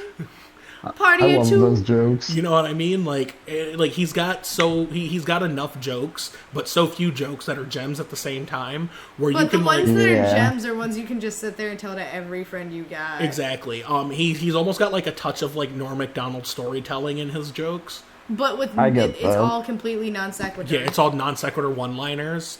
He's like It's almost like Stephen Wright and Norm Macdonald fused. Yeah, except Norm Macdonald. Oh my gosh, Norm Macdonald is another comedian's comedian. I think we described Mitch Hedberg as a comedian's comedian. Like, I don't know if anybody here has ever played Neopets, but you had Neopets, you had Pet Pets, a pet for your Neopet, and then you had Pet Pets, a pet for your pet for your Neopet. So like he's the pet of comedians. Right. So if you don't know what we're talking about, right, there are a lot of performers that are very successful, but there are a lot of performers that aren't as successful, but they're very funny, very well known, and other comedians look up to them, like Norm Macdonald, Patrice O'Neill. These guys are comedians. They don't always register with the crowds, but they always make comedians and entertainers. Jay Okerson's a comedian. Laugh their ass off, right? Jay Okerson can connect with the crowd though, because he's an amazing storyteller. I know, but when there's not much crowd to connect. Sure. So in context, Jay Okerson can also be considered that too. So Mitch Hedberg are those guys' favorite comedian. Like, they see beyond like the stand-up comedy and like see a man on stage like being bad at comedy, and that's funny. So like, to my earlier analogy about like a clown, so clowns aren't funny, and that's like how funny clowns are. That's why a clown's funny, right? So Mitch Hedberg is funny like a clown funny. Yeah, he's funny like a clown funny in the sense that a clown is nothing more than a man or woman who puts on a clown suit, puts on freakishly large shoes, paints a smile on their whole head, puts on a nose, and comes out there and pretends to be this like hilarious like, oh, everything I'm doing is whimsical. It's silly. I don't know what this fucking seltzer water bottle's gonna do to my face. Oh, I'm about to fall in this cream pie. I'm regurgitating fucking napkins. Like, and who knows what's going on behind that paint, because slapstick's only funny. Slapstick is introductory level funny. Yeah, and like what the clown does and what the clown looks like is not funny. It's laughing at the sad man in the clown suit. Laughing at the person behind the clown being a clown. Like, you chose this profession, and they know everybody's terrified of clowns, but they're still like, I'm a clown. I'm a clown. I'm a clown. That's the thing, is it's not like it's the olden days where kids love clowns. But some of them are terrified. Like, we have It and Killer Clowns from Outer Space now, and John Wayne Gacy. Don't forget Twisted Metal. Yeah, we have like clowns have a bad reputation now, but like yet and still, clowners still get out there. Nevertheless, they persisted. Honka honka. I hate it. Please stop. If you are Steve-O didn't even finish clowning. Steve-O. And his whole job was being a clown, but at least he took the makeup off. I'm not saying stop being a clown. I am. Nah, like, it's funny. Keep doing it, because I'm scared of clowns. When I'm high on acid, it's just like endless laughter when I think about clowns. Oh, everything is endless laughter when you're high on acid, except when we're sitting there like, man, this acid is bullshit, until it's not. It was scary, bro. We had some shit that like had like a delay on it. It was a creeper, So like we dosed, and then we're sitting there, vibing for a couple hours. We're like, yeah, this is like fine, but like wow. I'm getting a body high, but I'm not getting no visuals. So we're sitting there like, man, we're gonna do some more. So we dose again, and we're just like, oh man, like whatever. And then we just like dosed the rest of it after an hour. We looked at each other. I was like, you want to do the rest of the night? Okay. Yeah, so we dosed the rest after like an hour. So now we're sitting there, each 3 tabs 3 hours in. The first 2 should have activated by now. Yeah, so at least the first We're sitting here like, man, this shit's kind of whack. So then we're like laying down, talking shit about it. And then like all 3 tabs just felt like they kicked in like one after the other. And like time release capsules, which is funny because those were actual like paper strips that you had that time. Yeah. Meanwhile, the gel release capsules was just a constant bombardment. Yeah, so we did ended it up on like Saturday too. We ended up like up for the whole next day, and then we ended up just sitting here, literally like, hanging all night, out the entire day. Stayed here the whole day, and then hung out the next night. It was funny. Jerry was like, my brother messaged me. It was like, you never made it home. I'm like, I told you I was doing acid. Did you think I was? I know we lived down the street, so if I got uncomfortable and needed to go zone out in my bed, yeah, I could walk home feasibly. But yeah, that was wild. And then like Monday rolled around and it was time to podcast, and I'm like, yeah, we'll do that. And we're like laying there like it's time to sleep, and we can't sleep. No, it's funny. Is you were the one who was insisting on fake sleeping. I could have gone either way. I kind of wanted to stay up, but as soon as I started like actually dozing off, you were like, story time. Yeah, then yeah. Alton just told me his entire childhood, and I love him. Fun stuff. Depends on who you're asking, but I'd say fun. I'd say a lot of it quantified as fun. I think net fun. Net fun. No, okay, but the one on Saturday was fucking wild. The one on Monday was just like... Okay, so the one on Monday, until the sun came up, I really swear to God felt like this whole apartment was like Doki Doki, where it was just the apartment in space. You know what I mean? Like, there was no actual Doki Doki visuals. I was just sitting here like, oh, fuck, the world exists. That's when we came up with the idea for a drug chimera, because we were watching Tiger King, and... They were talking about how people will sell reptiles, but like put bags of drugs inside of the reptile. They'll cut them open and stitch them up drugs surgically into them. And I'm like, wow, Jesus. They're using reptiles as drug mules, and then that made me think about a chimera, and a mule. A snake and a donkey put together. I'm like, oh shit, drug chimeras. It was good stuff. Dude, we thought of a lot of things that night. Yeah, we thought of a lot of things. Oh my god, like the whole come down from the Monday acid trip was us literally just sitting there for like 2 hours straight, Charlie meme style, just who are we fan casting for the Hercules live action? Oh my god, We had can we post a whole link? Yeah, we'll post a link or like a picture. Or like we'll just like maybe I'll just like pop it up right now, put it up on screen. But this is gonna be our Hercules fan Hercules fan cast. This is what we want for the live action. This is what we want for the Hercules live action movie that did get announced. But like she said, we cast all 9 muses. We cast most of the major roles and everything. But the main thing, the entire thing that inspired this entire crusade was the idea that, or not even the idea, the undeniable truth that Ken Jeong is destined to play the role of Hermes in the I was sitting here live like, action nah, Hermes. like we're all worried about who's gonna play the muses. We need Ken Jeong as Hermes. Ken Jeong as Hermes, or the movie's no good. Sure. He's the only person. Okay, now you gotta watch the movie. You just revealed to me that you don't know what we're talking about. Watch the fucking movie, Eddie. I love you. What is this tough love? I'm not aggressive. You were just like this hurts me more than it hurts you. You can't good cop, bad cop yourself. Yeah. Yes, I can. Tell me what you know. I love you. What? That's how my parents did it. Anyway. Maybe your parents were wrong. Sometimes. But yeah, so we started with who's gonna play the muses? No, wait, fuck the muses. Ken Jeong is Hermes. But wait, who's gonna play the muses? We start with the original 5 who were in the movie. By the way, Queen Latifah is Calliope. Fuck it. Let's do this. That bitch got this. Yeah, it's good stuff. Take a look at it. It'll be on screen. I don't want to drag it because you're looking at it. The one we couldn't get was Megara, and it's bothering me. Yeah, we can't figure out who Meg is. I don't know. If you have suggestions, if you have any ideas who Meg should be, she's got to have a pointy nose and pointy boobs and a tiny torso. Madonna.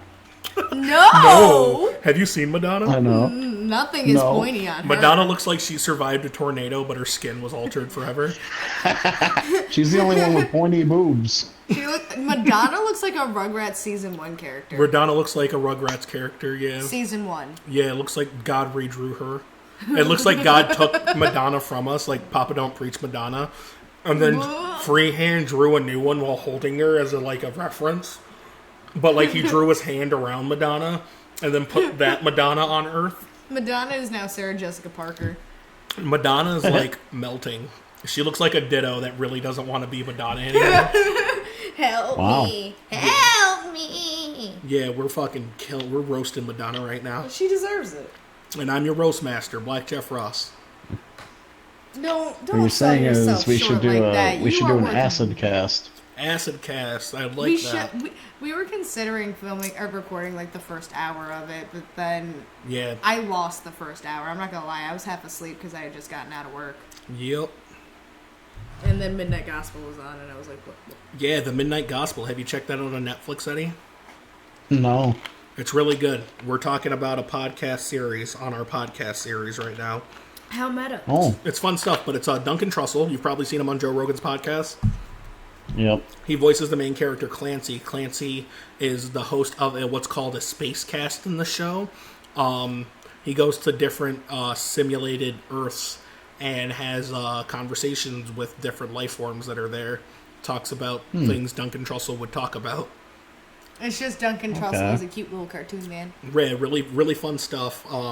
Really deep, very visually stunning. So if you like good conversations about like the metaphysical and the existential, you'll enjoy it. I will tell you, it was not hitting on that acid. Yeah, well, it's because it was early in the journey for us. No, I feel like I told you, I hate things that are made for psychedelia when I'm on acid, and I know that's so fucking counterintuitive, but it's kind of like what we were saying, don't force it, go with it. Well, so it's like I was saying, I think the show, while it was objectively fun to watch, look at, and it was objectively fun to listen to, I think in terms of like going on like a journey while listening or watching this, it's one or the other, because your attention is divided on what you see and what you hear, you know what I mean? Watching it sober, though, like, it's really fun. I enjoy watching psychedelic animation sober more. Yeah, same. That's kind of what I was getting at. Yeah, I enjoy it more, and, like, I kind of relate what I see to, like, past psychedelic experiences that I've had. What was it called again? The Midnight Gospel. Okay. Yeah, it's really good. If you're listening right now, I certainly recommend it. It's fun stuff. And if you really feel so inclined, why don't you give me the counter on this podcast? I can't stand. Whose laugh was that? Was that Jay-Z's laugh? Wait, maybe it might have been. Let me see. You crazy for this one? Yeah, it was Jay-Z. You know why I knew that? Because I was picturing Michael Che doing Jay-Z. All right, and then we also got Jada Kiss. Stop! And then we got Lil Wayne. No, and we got George Bush. Wait. You gotta do Lil Wayne right. Do the Lil Wayne. Oh, wait, yeah, this is Lil Wayne. I'm on one. Yeah. Yo, I spent so much time listening to Lil Wayne and thinking I love Lil Wayne so much. No, I just love the hypeness of everybody when Lil Wayne is on. Like, Lil Wayne's cool when I'm like, when I'm just listening to him and I get into a song, I'm like, yeah, what's a goon to a goblin? But then, like, I sit there and I'm like, is Lil Wayne still considered a great? Right now? Yeah. I still see people preaching that he's the best in the biz, and I'm like, it's weird. Meh. Like, I've never agreed with those people that are like, Lil Wayne's the greatest rapper ever. That's like saying, for my basketball fans out there, that's like saying Dwight Howard is the greatest basketball player ever. Undeniably good. Will be remembered for his greatness, but what the fuck are you talking about? Yeah, Lil Wayne did a lot. He was a trendsetter, changed the game. Dwight Howard saying, I want to say that Lil Wayne's a good portion of why we got these mumble rappers. Well, yeah, they're just like dumbed down versions of it. You know that's what I'm saying. And then the ones we're getting now are like dumbed down versions of Migos. Yeah, or dumbed down versions of Lil Wayne. I think like, who's a dumbed down however, version the trap in adopting that mindset, and what you have to be cautionary of, is lumping up everybody into that category. Because I did the same thing a lot. I recently found out that I've recently found out Travis Scott can actually like flow like very coherently. Oh, I wasn't saying everybody's like that. I'm saying the trend, like the people that you know fit into the category. Mm-hmm. Like not every new rapper coming out. I'll tell you, for a long time I was reluctant to listen to a lot of new rappers because every time I did, I was just disappointed because it was just the same old shit. But you know, I think rap music's in a good place right now. I think it's easy. I think it's better off understanding that some music is only made to make money, and then like you can just go enjoy the other good shit. Well, it really made a lot of sense when Hassan Minhaj on Patriot Act spelled out like streaming and how like, well, if I do a 2.5-minute song, I can get more streams. Like if I do 20 2.5-minute songs, I can get more streams than if I did. What's that got to do with like if a song's good or bad though? Nothing. It was just like, it was because it went from quality over quantity to the reverse. Now we're just pumping out hits, and while a lot of them are objectively bops, when you're just trying to mass produce and you're kind of worried about stream numbers, you're not as worried about quality. I said as worried. I didn't say not worried at all. Yeah, fuck music. I'm just ripping my ears off. Okay. Yeah. This isn't a... Fuck Van Gogh. He's doing both of them. Yeah, if you wanted to talk music on a podcast, why don't you go talk to Anthony Fantano? Who? Yeah, exactly. Yeah, leave it to that fuck. Huh? Fuck him. Fuck him. It's easier. It's easier this way. Just roll with it. It's easier if we do it this way. Anthony Fantano, if you listen to the name of that podcast, you scum.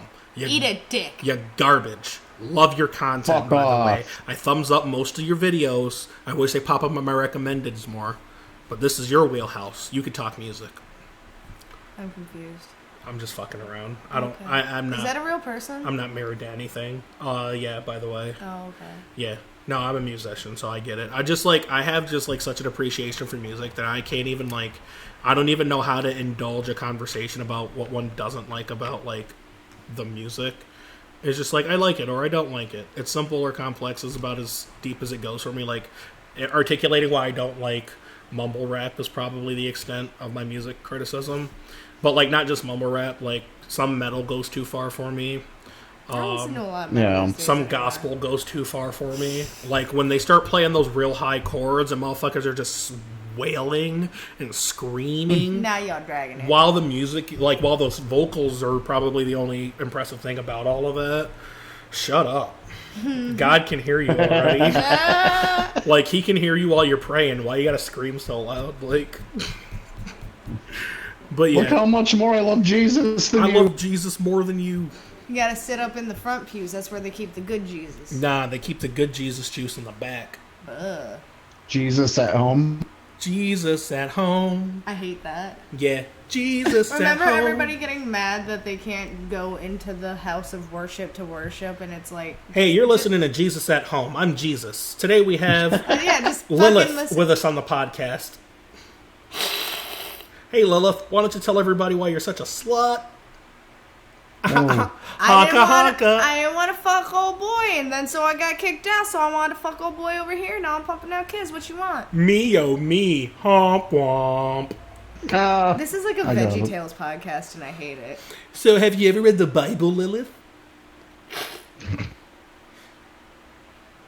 Well, you've been listening to Jesus Juice podcast. Please shut up. I'm Jesus. Remember to say your prayers, eat your vitamins, and dot your I's and cross your T's. Don't cross your T's. Don't cross your T's. I'd say you nailed it. More like cross your me's. Am I right? Hey. All right, guys. Just kidding around. I'm Jesus. I'm out of here. Hey, guys. That was Jesus. We had Jesus on the podcast. It was great. That's awesome. It was amazing. I can't believe the Son of God blessed us in the heart of the hood. Us, agnostics. The hood of the booger. You're the hood of the booger. I am a hood booger. No, that... When you were talking about people shooting outside your house and how it was good that you weren't there because your dumbass would have ran out there like a hood booger. Yeah, so right after I moved out of my mom's house when I was 19... there was a shooting outside of the house, unrelated to the family. There were just people shooting in the neighborhood. And when my mom was telling me the story, like, my instinct was just to be angry. And, like, knowing me in the moment, if there was shooting outside the house, while it's smart to, like, stay safe and be indoors, I probably would have reacted very poorly by going outside during a shooting without a gun, wagging my finger, like giving all these hood motherfuckers the what for shooting on the goddamn street. I'm like, take this shit to an open field.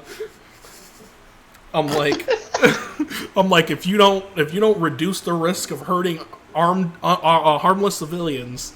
Civilians? Yeah, I'm like, you need to get out of here, you fucking... Hood boogers? You goddamn hood boogers. Nah. Wait, we need to stop using hood booger like this. Hood booger is for non-harmful hood folks who just got the attitude. Well, hood rats is who we're talking about. I want to use it ironically now. Okay, well, I'm just saying that's a hood rat we're talking about. I prefer the term hood booger as a general term because it has a nice pentameter. Well, how'd they respond? Well, that didn't happen because I didn't live there. So the shooting subsided. He was like waiting on the end of his coattails, like, "Oh, yeah." What happened? And then what happened? And then I died because I went outside. I shot the shit because I wagged my finger. They turned on. They worked together and shot me. You united the Bloods and the Crips. They RoboCopped me. That one's for my RoboCop fans. They know what I'm talking about. I don't. They're the scene where the main character RoboCop, he used to be a whole person, but then he got shot, and only like 2 parts of his body were working, like his lungs Like and his Tsunade brain. and okay. Like literally, his lungs and his brain were the only working parts of his body that they were able to salvage and stick into a law enforcement machine. So wait, does that But mean what's that's not funny his about actual it- human face? That's like the only thing that's there that's his. It's like his face and his brain kind of thing, and then his lungs. But what's funny about it is Red Foreman is the bad guy in RoboCop. Kurtwood Smith? Kurtwood Smith. Kurtwood Smith is the bad guy in RoboCop. But like when they killed the cop, they like shot him for like a straight 90 seconds, like ah ha ha ah ha, and he's just on the ground like blood everywhere, and they're just like blah, blah, blah, for like 90 straight seconds, like not reloading, just filling them up with everything. I mean, I feel like that's the smart thing to do. You always see them like pop. But it was just a in the guy. arm. It wasn't RoboCop yet. It was just a okay. cop. Okay, never mind. It wasn't y'all RoboCop. dragging it. Y'all literally dragging it. Literally. Have you ever seen The Warriors? No. So there's Regular a scene cop. Warriors come out to play EA with the bottles. You probably heard Warriors come out to play. Yeah. You've heard that before, right? So that's the scene in the movie where the main villain is beckoning the Warriors in this abandoned town, you know, like, come out to play EA. And, Yo, you keep singing that. Like, you sound like... You should... You sound like Mario? Yeah, I was about to say, you sound like you went to hit some R&B. Come out to play a Bowser. I like to play a Bowser, play EA. But yeah, he did that for like 2 minutes, which doesn't sound like a long time, but when you think about 120 seconds straight of Warriors come out to play, and it's just like getting increasingly more and more aggressive till he's just like, That's me. until he's just like, How are these bottles not smashing? yeah, it was really annoying. I'm just like, That's me. I'm like, could the Warriors just come out to play already? Like, I'm tired of this. Alton, that's me. Yeah, it's good stuff. You should see the extended version. Oh my god, it's like 4 more minutes. It's 4 more minutes of just that. And it's just that on loop. They didn't even film more. They just looped it. It's just like, go cook an egg. You have time. But I think that's it, y'all. Like, I think we did a pretty good job tonight. I'm tired. Yeah. We covered all of our bases. We hit all of our hot buttons. Tell you what, I do my best Crustal work when I'm Ortiz. sleep deprived and incensed. That's how I feel. Speaking of incensed, I bought these gigantic incense from the corner store across the street from me, and we're gonna burn those and see if they live longer than me. What? We're having fun tonight. All right, everyone. Like always, stay safe. Stay blessed up if that's for you. If it's not for you, make sure to make fun of your religious friends, because, you know, that's really the most fun about not being religious, is just calling everyone stupid. But make sure you respect each other. Call your loved ones. They might die tomorrow. But They might have already died and you didn't call. So, you know, just stay in touch with the people you care about. Wash your nasty dick beaters and your pussy diggers. Keep those clean, because COVID don't play. And if you're a fan of getting out as soon as you can to capture that first wave, just make sure your face mask matches your hoe outfit when you go downtown, because it's still about staying safe. Fit. I get it. It's a hoe outfit, and make sure the mask matches, because it'll throw off your whole evening. You know, It really will. it'll throw off your evening. You'll get roasted. Really, other than that, look both ways before you cross the street. Make sure you signal whenever you're at a stop sign if you're a driver. Unless you Say see your prayers, Tyler. eat your vitamins, and Yep. go to school. And if you see a harvest moon while driving on 690, drive faster. It's the only way to get out alive. Also, don't go to Split Rock Quarry in the middle of the fucking full moon. That's another good thing. Just a few more closing thoughts. If you're going to make ramen noodles in the microwave, depending on the wattage, you're going to want to cook it for less time than the package says. Right now, You're also going to want to not forget them for 3 hours. don't forget them. Don't forget they're in the microwave. If you're going to cook, be as sober as you'd like to be. Like, don't divide your attention from your food while you're cooking under the influence. A couple more really important notes. Got to get these out here for the audience. If you're playing video games, stand up, stretch. Limber Every hour of playtime, walk around for like 5-10 minutes. Right. If you're masturbating, take your genitals all the way out of your underwear. Don't rub yourself out over the drawers. And oh my and god, if you're gonna do use that, the fucking lotion, because we're in quarantine and you're gonna chafe yourself raw. if you're gonna do that, if you're gonna give yourself the over the drawers pick me up, What is this, Workaholics? don't commit to it. You'll chafe. You'll desensitize your penis over time. Don't do that. You'll end up having to try to regrow your foreskin, and that's a thing. What they call it's called breaking your governor, and you're gonna have to like find tougher and tougher kinks to get you there. You're gonna have to start putting things up your butthole, and you know what? I know that's it's not a lot of your things. It's not a lot of your things, and I know some of you are like, I'll try it at least once, maybe twice to make sure, 3 times if I love her, and then for the rest of our lives, if I really care. Yeah, like if you're really sure, if you're not sure about getting something up your butt, but you're sure you want to try, make sure she's not the girl who will tell people once it goes sour. You can never be sure of that either, so just like remain constantly paranoid of everyone around you. Disrespect your surroundings. Disrespect your surroundings! And that's really the most important things we wanted to get out to the audience today. If you're listening on Spotify, you can also listen on YouTube, and vice versa. You can also check out the name of that podcast on Patreon. You can check us out on OnlyFans now, apparently. It's great. It's really great. We're sponsored so much. Hemp fiber diet's doing us great. Quarantine lining our pockets like we've never seen before. Maybe yours. I have a savings account now because the government doesn't know how to be poor, so they don't know how much is a little bit of money for me. Will you stop telling them that? They don't listen. It might start. They won't hear. They're about to give us. They're voting on a second round of checks. Yes, bitch. I'm essential. I need it. Yeah, it's wild. So, just a couple more closing thoughts on the name of that podcast. You fucking dragging it, dude. I've been doing this for 5 minutes. Eddie, you got any closing thoughts? Come on, the man needs to breathe. Oh, you really like intently thinking with that lollipop right now. Stop tongue fucking the lollipop, Holton. To give the audience an idea of what I'm doing here with this tiny pink dum dum is I'm giving it a lot of tongue service. It's either a good thing or a bad thing. I'm calling the police. They're right outside. I'll just like stick my head out the window like, hello, officer. That's my thing. Okay, so y'all ever see somebody fake call the cops for 20 minutes and the person they're fake calling the cops on hasn't gotten it through their head? Sounds wildly specific and... No, okay, I've actually seen that in multiple scenarios. Anyway, continue. It sounds wildly specific, and I think you should link them to the podcast if you feel so strongly. I will. Boom. No, guys. Well, I think that's it, everyone. Stay safe, wash your hands, practice safe sex. COVID-19 can be found in semen. And don't call us late for potato dinner. That's right. Don't call me late for potato dinner. Don't never call me late for potato dinner. Don't not never call me late for potato dinner. All right, my starchy companions, you have a good night.